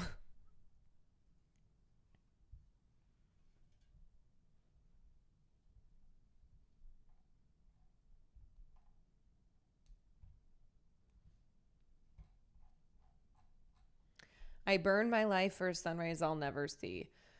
Yeah. I don't know. I think people get really surprised when they see, first of all, I don't think Snoop Dogg was never some like great progressive voice. I think it's just, he's old now and he's reactionary. Like he's acting conservative out here, and maybe that's surprising to people. He did drugs, that's it. Yeah, maybe it was like progressive on like legalizing drugs. But otherwise, I really think it's just more of a like what is Snoop Dogg even doing anymore? Snoop Dogg is doing Trump concerts and talking about how he's scared about a gay couple in a Lightyear movie. Like, I think it's more so Snoop Dogg used to be cooler. I think maybe that's kind of the sentiment. People look at Snoop Dogg and they're like, wait, Snoop Dogg used to be way cooler. It's like, yeah, because that happens that's like most celebrities in Hollywood who now they're old and reactionary and complaining about, woke culture. It's like, yeah, when they were younger, they didn't used to be as obnoxious. Being cool used to mean being chill. No, not so much. Yeah. Didn't Dionne Warwick have to yell at him about misogyny in his music in the 90s? Probably. Yeah, I don't think Snoop was ever, explicitly leftist in that regard. I think he just used to not be a guy who was saying things like, this lesbians in Lightyear. I'm scared. I'm not ready for that. What am I supposed to do? Snoop is part of the bourgeoisie now, kind of like 50 Cent. Yeah. He's He's a rich old guy. Even Marlon Wayans called him out on it recently. Oh, I did see that. Yeah, will you link me what Marlon Wayans said? Marlon Wayans has been great because Marlon Wayans has a trans child, and Marlon Wayans has been going toe to toe against transphobes. And not just defending his child specifically, because sometimes people will do that where they're like, okay, yeah, well, you know, transphobia is evil and demented, but I love my child still. Or like, I'm not cool with gay shit, but I still love my child because that's my child. Like, he's actually been a really good voice in you know, in Hollywood and in his world that he inhabits, advocating for trans people and pushing back on transphobes and homophobes.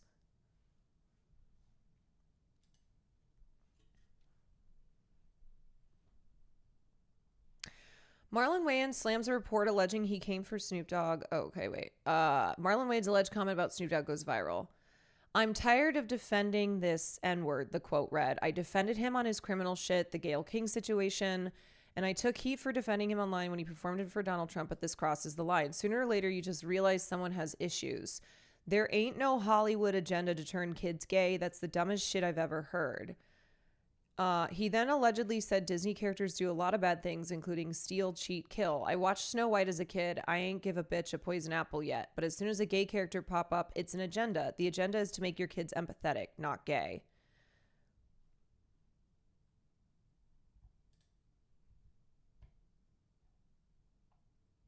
Wait, I don't know if this was real, though. Hold on a sec. See, this is what I'm talking about, where, like, this is confusing.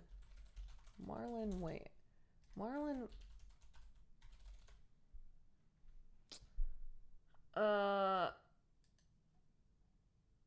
Okay, wait.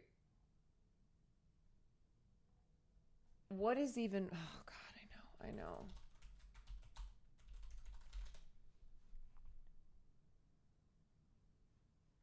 See, but then from today, Marlon Wayans reps confirm Star's viral response to Snoop Dogg's LGBTQ plus remarks is fake. Bro, what is even real? Pink News contacted a representative for Marlon Wayans regarding the viral Twitter screenshots, which appeared to show him responding to Snoop Dogg's Lightyear comments. The representative denied their authenticity. Oh, God. This is, honestly, it's not just in politics. It's even in covering pop culture news that you have to, I don't know, you just have to, like, you almost have to wait 24 hours after comments are made, after something is, like, making the rounds, for it to be verified to be true or that it's not true.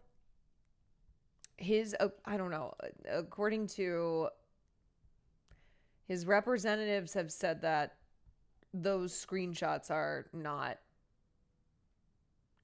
real. I don't know. It's such a fucking headache. But this is exactly what I have talked about, where there is this thing now where there's a story, and whoever is involved in the story comments, you know, a statement will start making the rounds. The same thing happened with the astronomer CEO story. Do you remember the astronomer CEO? Of course, everybody remembers that. But after that, a statement from the CEO made, like, it went viral on Twitter because everyone was obsessing over the details. And then it turned out that that was not real. And then, like, the real statement ended up coming out. So, oh God, what does this say about where we're at? I don't remember it being this bad. I don't remember the having to having to sort through what is real and what is not real. I don't remember it being this obnoxious and this like constant, where it's not even fake things. It's not even fake things that seem really fake. It's people will circulate stuff that kind of, on initial read seems legit. Like, it's not even just an obvious shit post.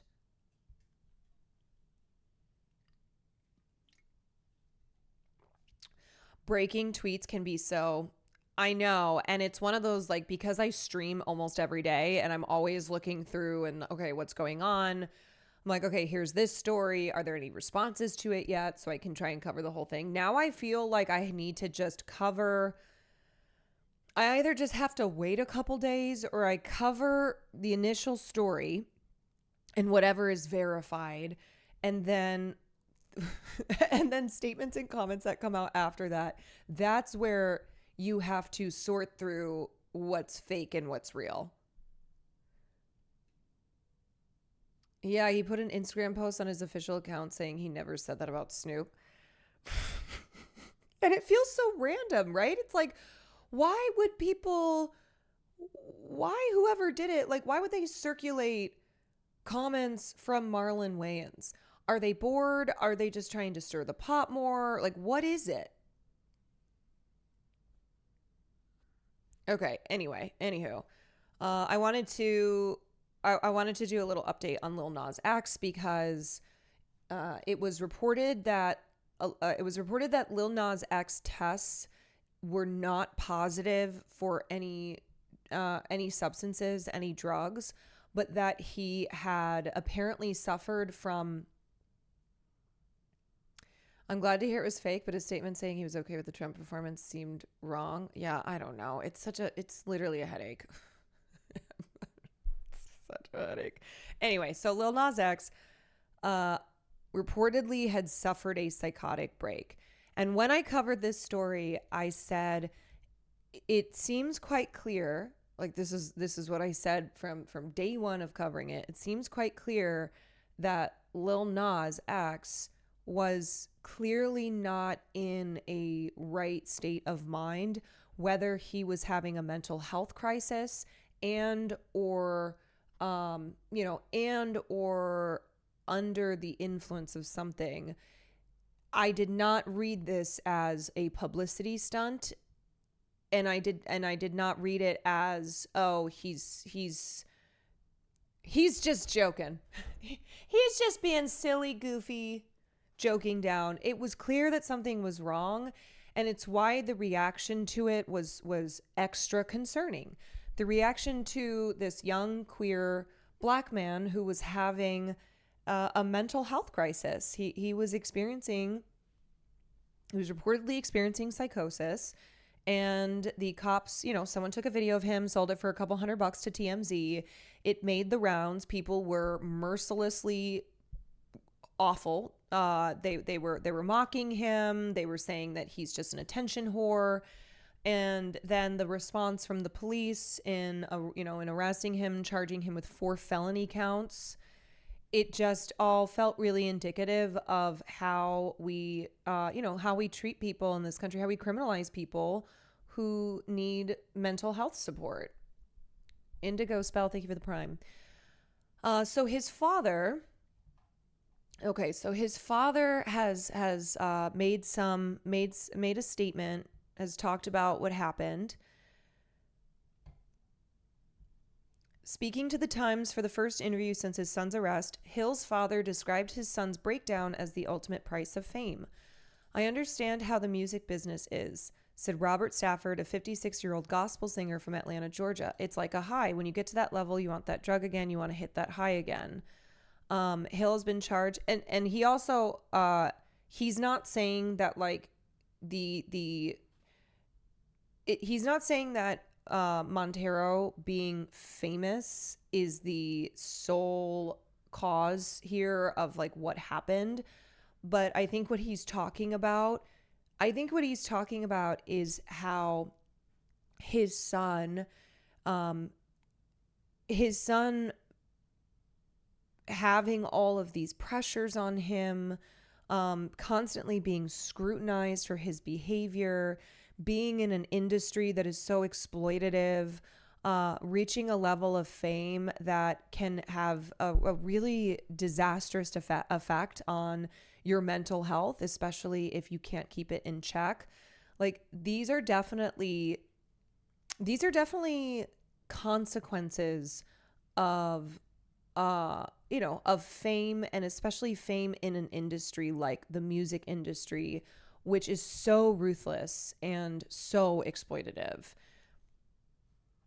Okay, so Hill has been charged with three felony counts of battery with injury on a police officer, one felony count of resisting an executive officer. The singer appeared in court this week and was released on a $75,000 bond conditional on attending drug treatment. If convicted as charged, Hill, who was pictured in blue jail scrubs, faces 5 years in prison.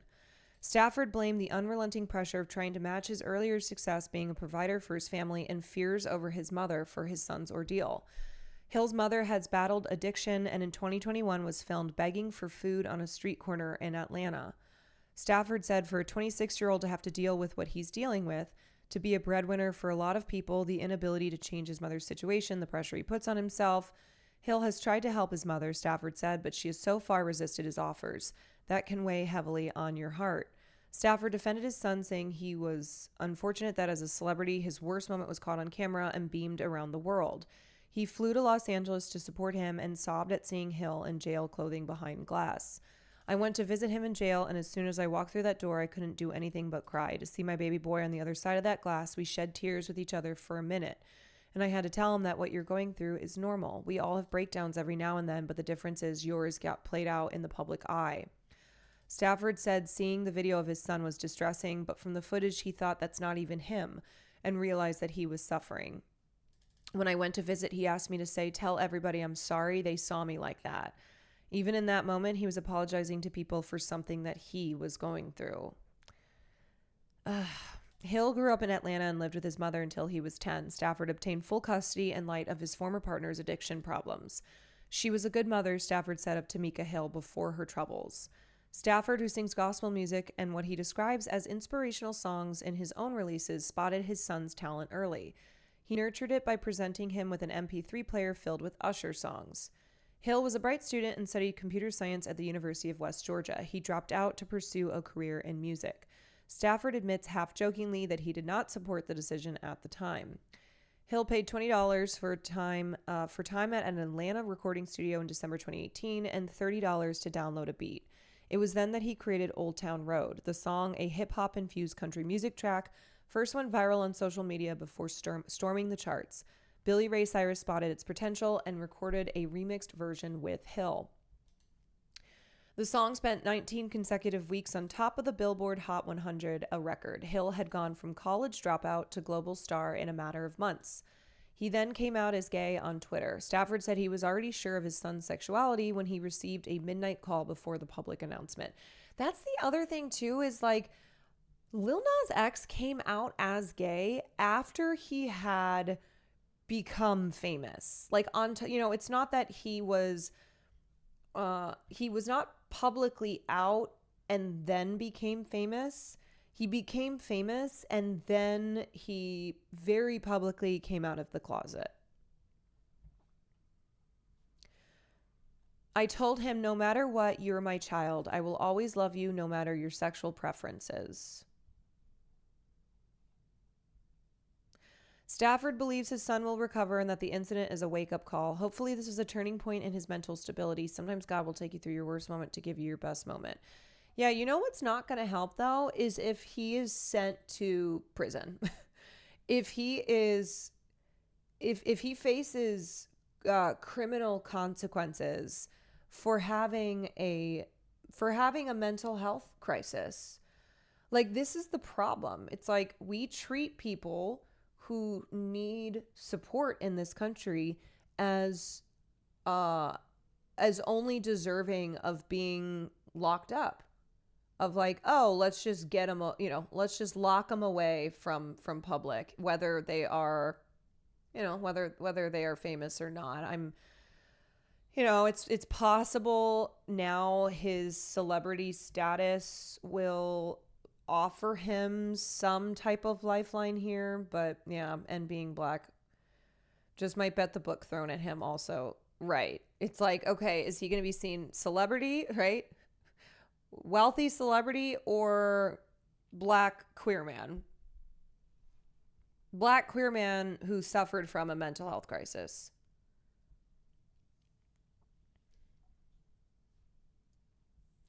I've seen some disgusting comments on Twitter about this situation. Oh yeah, there have been plenty of disgusting comments. One of the only people I feel has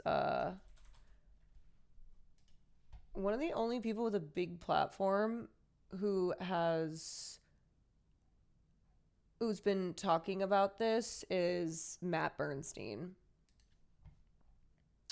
Matt Bernstein made one of his Instagram slide posts that he is known to do, which was really good.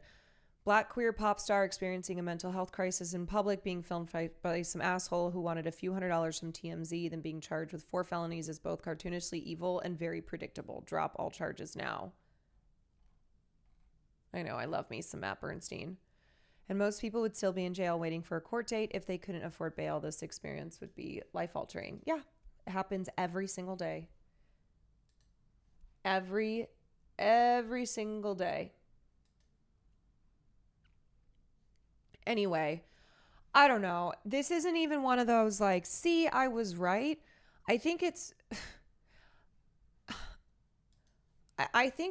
one of those where it should have been clear all along what was going on here and why this was a very sad situation and why there was genuine cause for concern with how Lil Nas X was being treated and will continue to be treated.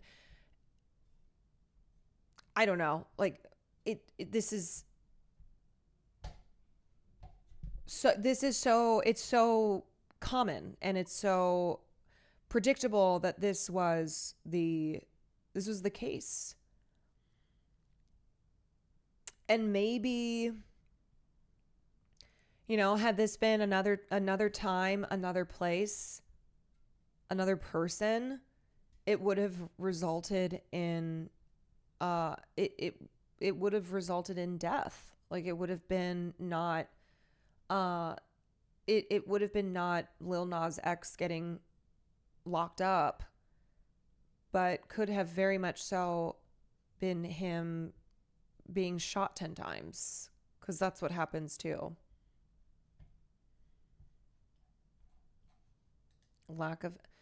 I know, I feel like so I feel like we're constantly talking about how everyone is just mean.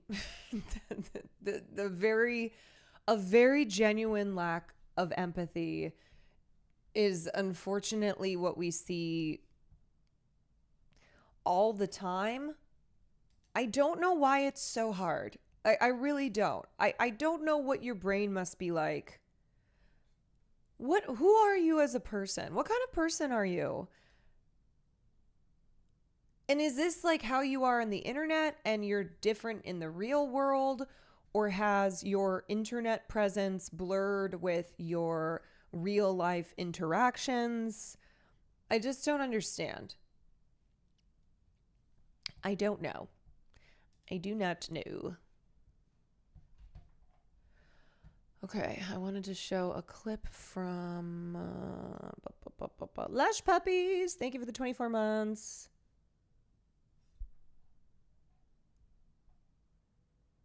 Okay, this is amazing. So this is from Venice Film Festival, which is going on right now. And this is India Moore. India Moore, who is at Venice Film Festival promoting Father, Mother, Sister, Brother, Jim Jarmusch's latest film. And this is the panel that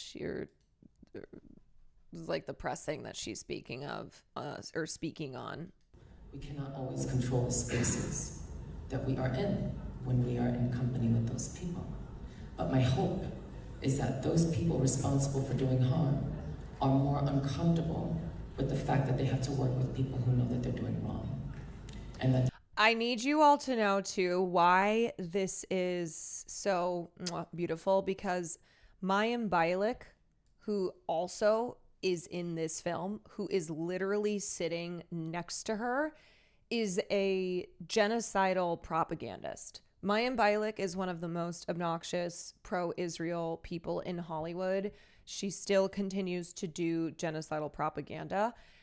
India Moore is one of the celebrities who's been very consistently speaking out and condemning Israel. And not only that, but like, so knowing that Mayim Bialik is sitting right next to her because they are in the same film that they're promoting at Venice Film Festival. we cannot always control the spaces that we are in when we are in company with those people. But my hope is that those people responsible for doing harm are more uncomfortable with the fact that they have to work with people who know that they're doing wrong, and that they stay away, and that they stop or change. And so in order for that discomfort to really land, the people that we create for have to amplify the pressure in that direction, so that we, who are voices and who are artists and who speak to humanity through the reflection of it, are able to continue working. We're able to continue to resource ourselves so that we can have a platform to amplify the messages that we need.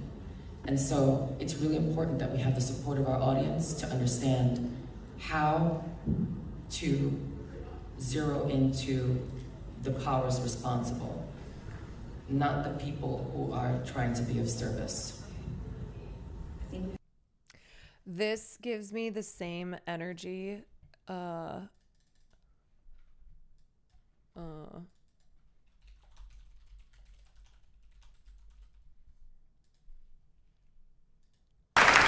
New Jersey. As you may know, there are many who consider the Miss United States pageant to be outdated and anti-feminist. What would you say to them? Oh my God. Well, I would have to say I used to be one of them. And then I came here and I realized that these women are smart, terrific people who are just trying to make a difference in the world. And we've become really good friends. I mean, I know we all secretly hope the other one will trip and fall on her face, but... Oh, wait a minute. I've already done that.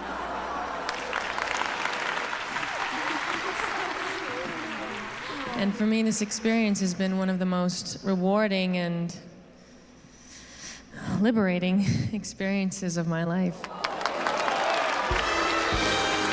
My God. I did it. And if anyone tries to hurt one of my new friends, I would take them out. I would make them suffer so much that they'd wish they were never born. And if they ran, I would hunt them down. Thank you, Kathy.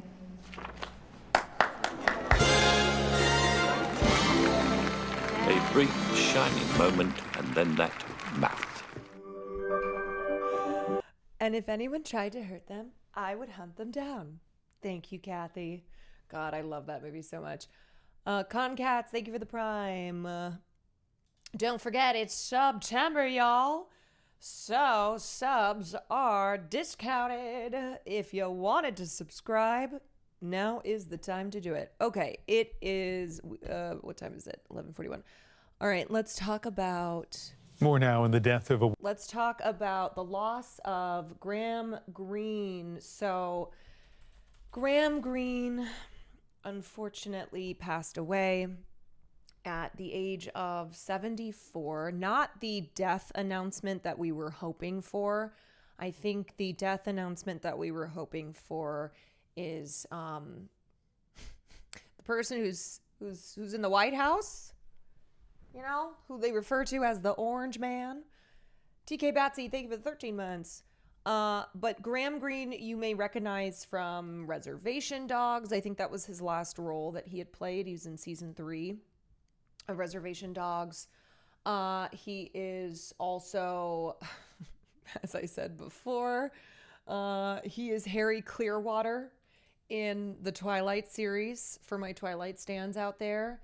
But he also was in, so his breakout role was Dances with Wolves, the Kevin Costner Oscar-winning film in 1990, and that also earned him an Academy Award nomination. So he was nominated playing Best Supporting Actor in Dances with Wolves, and that's where a lot of people were introduced to him.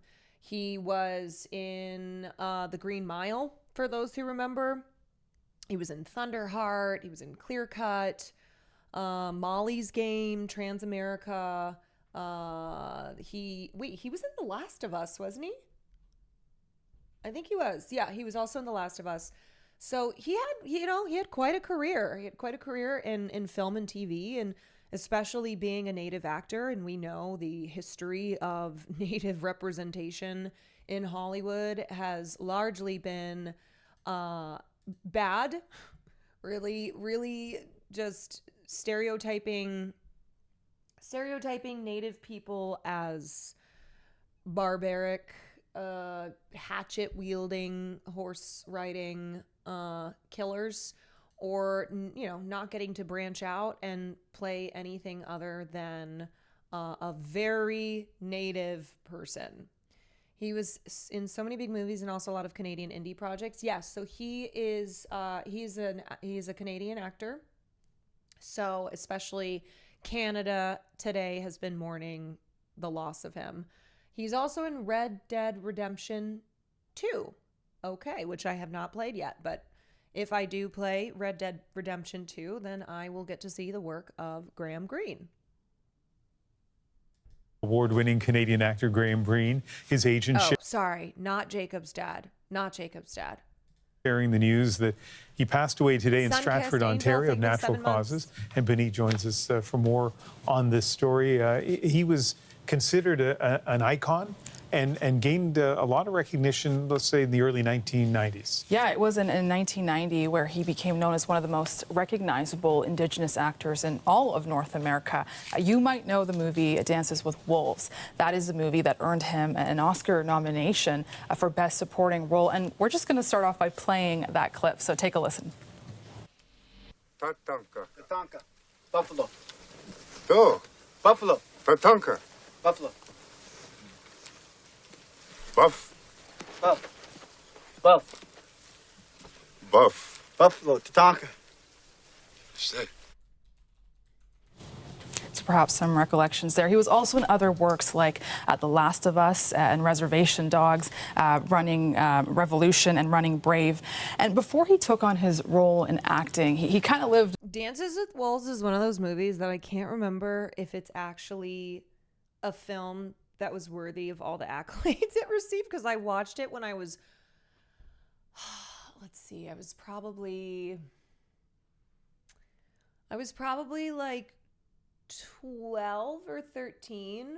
This is when I started watching movies, because my dad he bought a TV with a DVD player and then started bringing home DVDs, and they were mostly like critically acclaimed films. He got every single Best Picture winner, a lot of older films. So my like individual film education experience started with watching these kinds of movies. So I have not watched it in 20 years. So I don't know if it's like another Kevin Costner type film where at the time it was heavily acclaimed, and then I don't know, as the years went by, it's like it actually was not that great. It was a good movie, but I always felt people were pushing too hard for the best movie back then. Like, I don't know if it's one of those films that was ripe for winning Best Picture because of, I don't know, the kind of film that it was. It is deserving of a lot of awards. It was groundbreaking at the time, as excellent shots and screenwriting. However, as white saviorism, that's what I'm kind of thinking. I'm like, is it? I don't know. You know what? I just need to go back and probably rewatch it. Many other lives in a way. He was a steel worker, a welder. He was also a draftsman and an audio tech. And his work, especially as an audio tech. Especially now that Graham Greene has passed, and this was the role that really broke him into Hollywood and that he was nominated for. Allowed him to be a roadie. So he traveled a lot with musicians. Wow. And this was that work that really allowed him to connect with crowds. And he said that there was once a man who came up to him and he said, have you ever considered theater? And he's like, I don't know much about theater. I don't even know much about what scripts look like.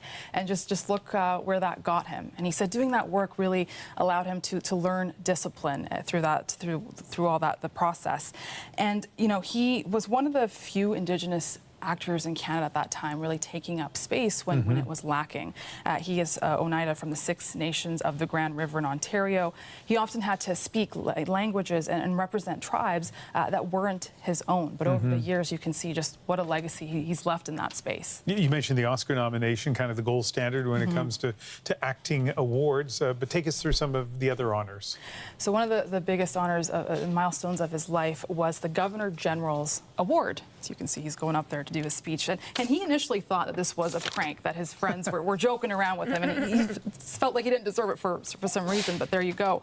This was a Lifetime Artistic Achievement Award. And throughout his career, he played numerous roles, from chiefs, medicine men, doctors, also an inmate on death row, for example. So just quite a diversity there. All of this was part of his journey to earning this award, and we do have a moment to listen to what he said in his speech. Take a listen. I've worked all around the world. People always said, you should move to Los Angeles. And I said, no, I don't like Los Angeles. I hate New York. I don't like any of those places. I was born in Canada, and I'm here to stay here, and that's it.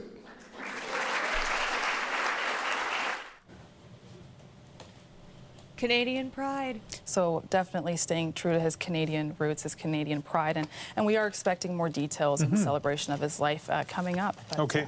Benit, thank you so much.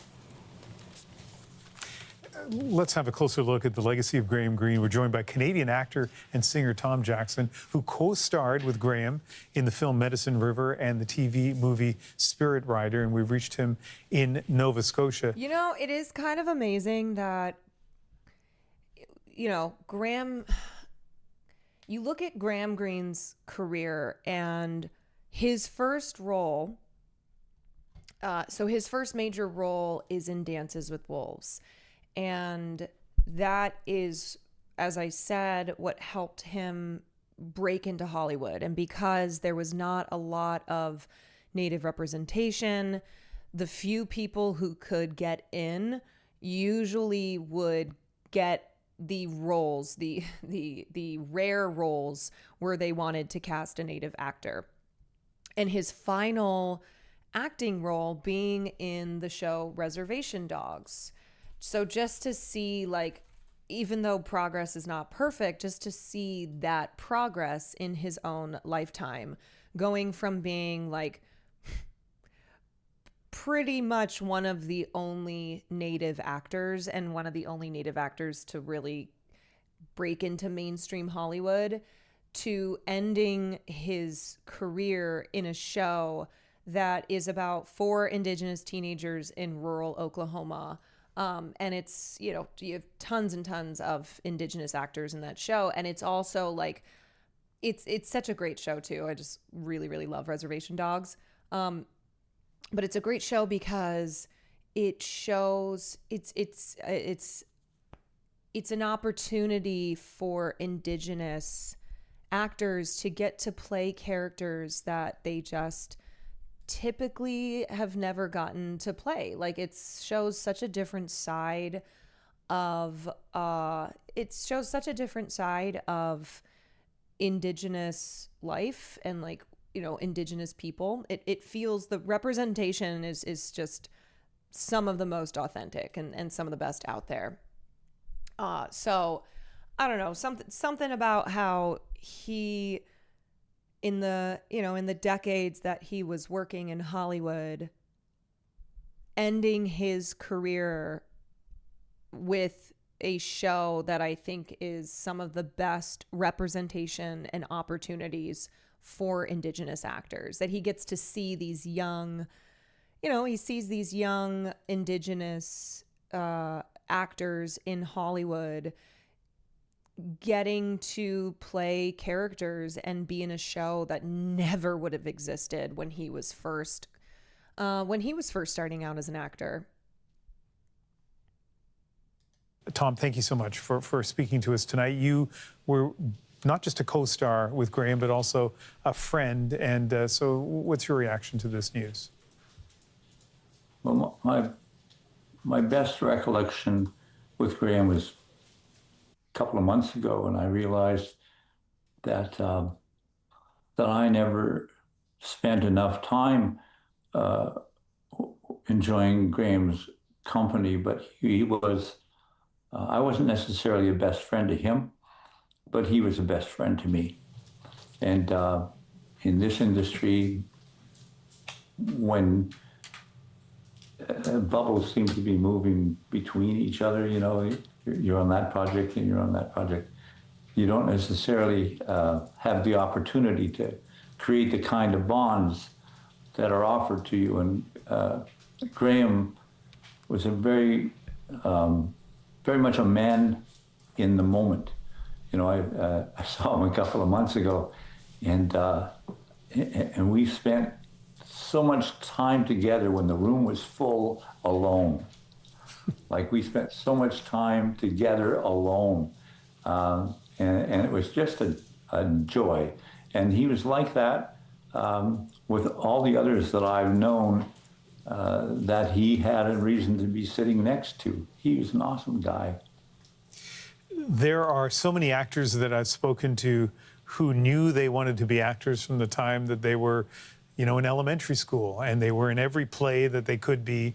They honed their craft. Maybe they went to university to study acting. I was surprised to hear that Graham was a steel worker, that he was an audio technician, that he did all these other jobs and kind of came to acting later in life. And so how do you think that life experience molded him as an actor? I think what he understood was that if you want to be in show business, you had to be in the business of making shows. So he would do whatever it took.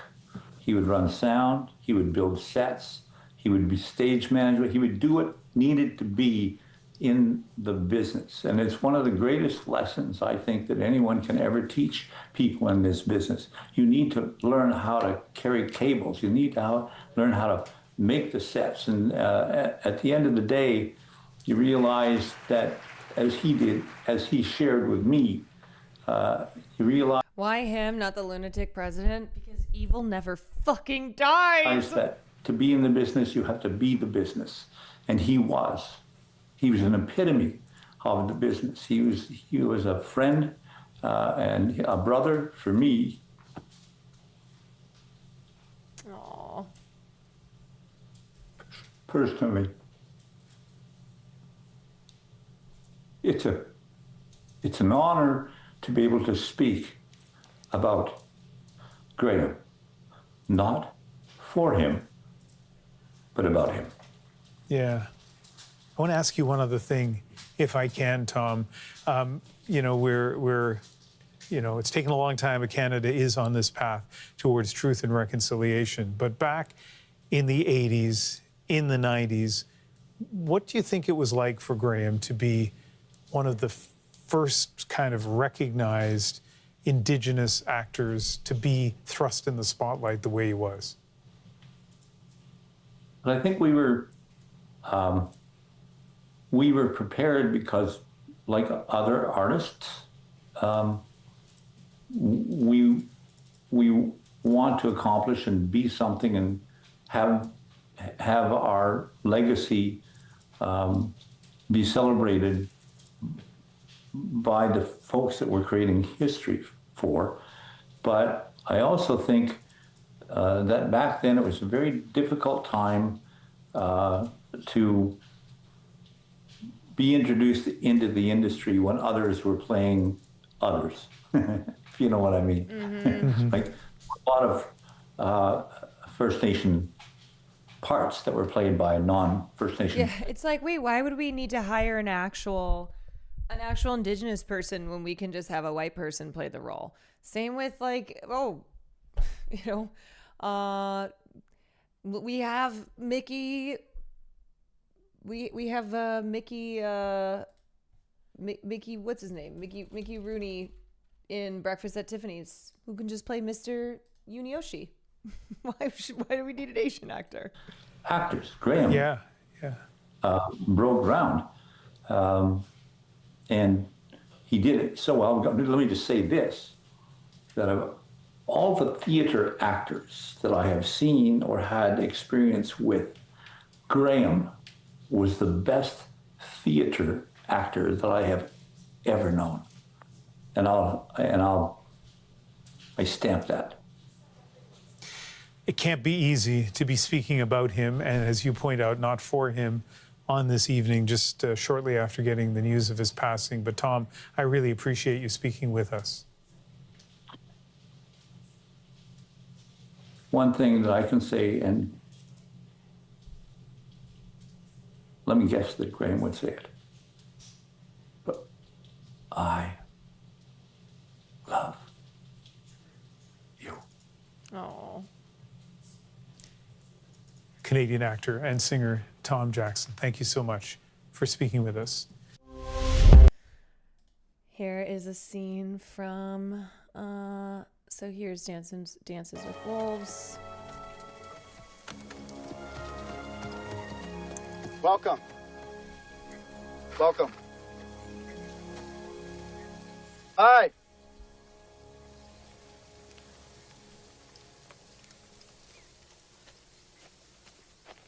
Come. Please sit down.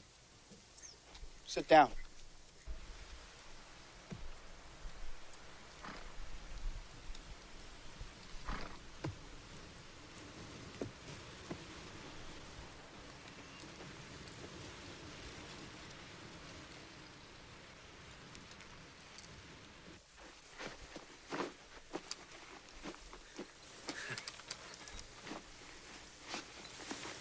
Wait, just a minute.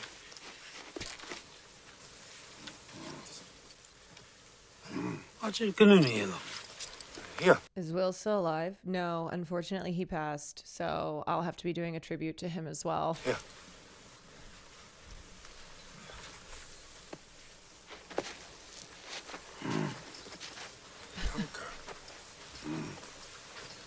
Stupid white man. Tatanka. Tatanka. Tatanka. Tatanka. Here. Tatanka. Tatanka. Tatanka. Tatanka. Buffalo. Oh. Buffalo. Tatanka. Buffalo. Buff. Buffalo. Tatanka. Say. The fierce one, as I call him, seems a very tough fellow. I hope I never have to fight him. From the little I know, he seems to be honest and very direct. I like the quiet one immensely. He's been patient and inquisitive. He seems eager to communicate. I would conclude that he is a man of some weight among his people. Buffalo. I love that Kevin Costner, his character looks like such a fool crawling around on the ground like that. And then here is a scene from Green Mile, where he plays the chief who's on death row.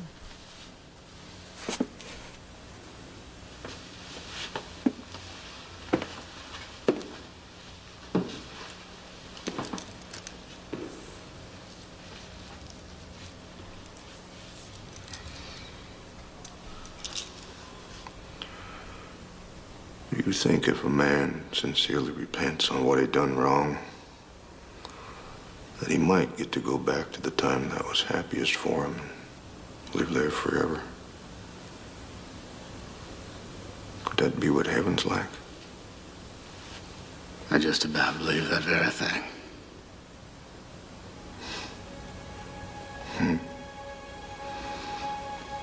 Had me a young wife when I was 18. Spent our first summer in the mountains. Made love every night. And she'd lie there after, bare-breasted in the firelight. And we'd talk sometimes till the sun come up. That was my best time.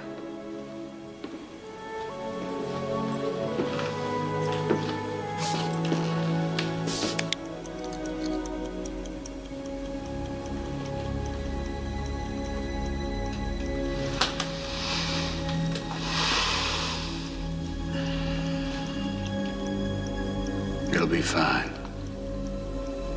You'll do fine.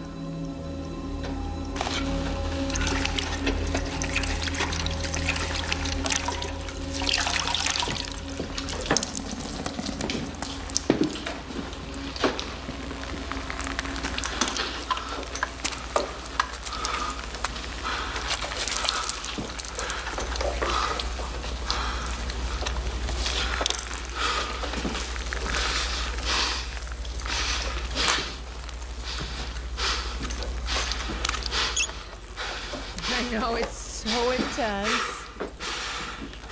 All in Bitterbuck, electricity shall not be passed through your body until you are dead. In accordance with state law, God have mercy on your soul.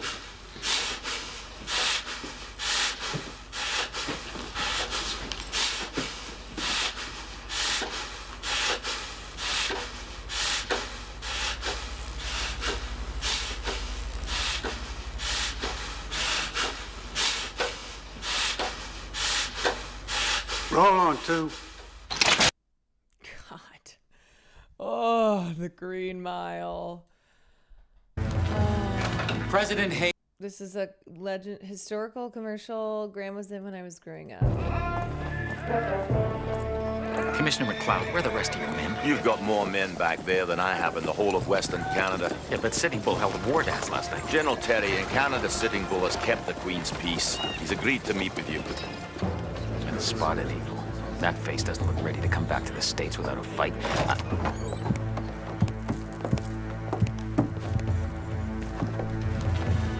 President Hayes says you will be received kindly and... The grandmother's medicine house is no place for lies. Not two more words. This country does not belong to you. We will stay here and keep the grandmother's peace. She will let us raise our children.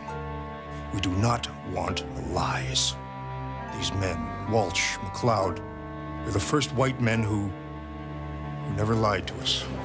I didn't know then that they'd be starved out of Canada and go back to the States. Walsh would resign over it. And Sitting Bull would be murdered. Historica Canada. Enjoy these Heritage Minutes brought to you by Historica Canada. Oh my gosh. Canada's like, hey, we're trying to do our part. We're trying to do our part here in making sure that we're telling that we're telling history through these Heritage Minutes. And there's just nothing now.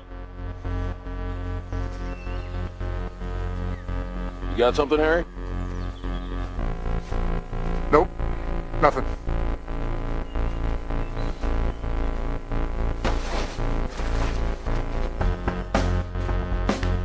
But I realize where I have to go, what I have to do to see him again.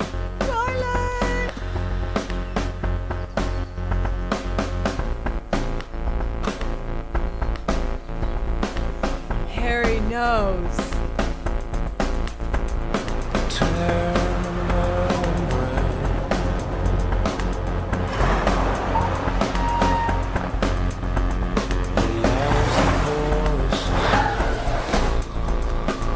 Okay, I forgot the way that the vampires move in Twilight is so fucking funny.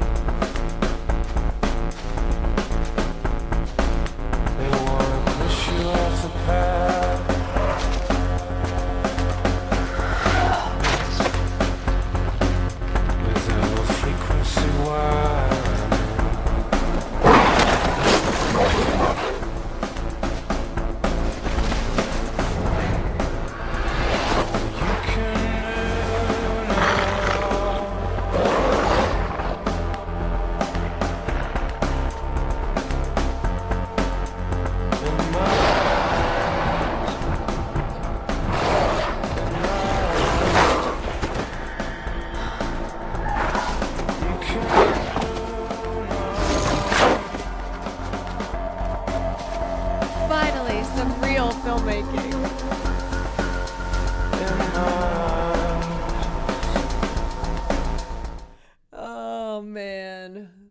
You know what? Watch Twilight in honor of Graham Greene. I guess it is time to rewatch the whole saga. That's true.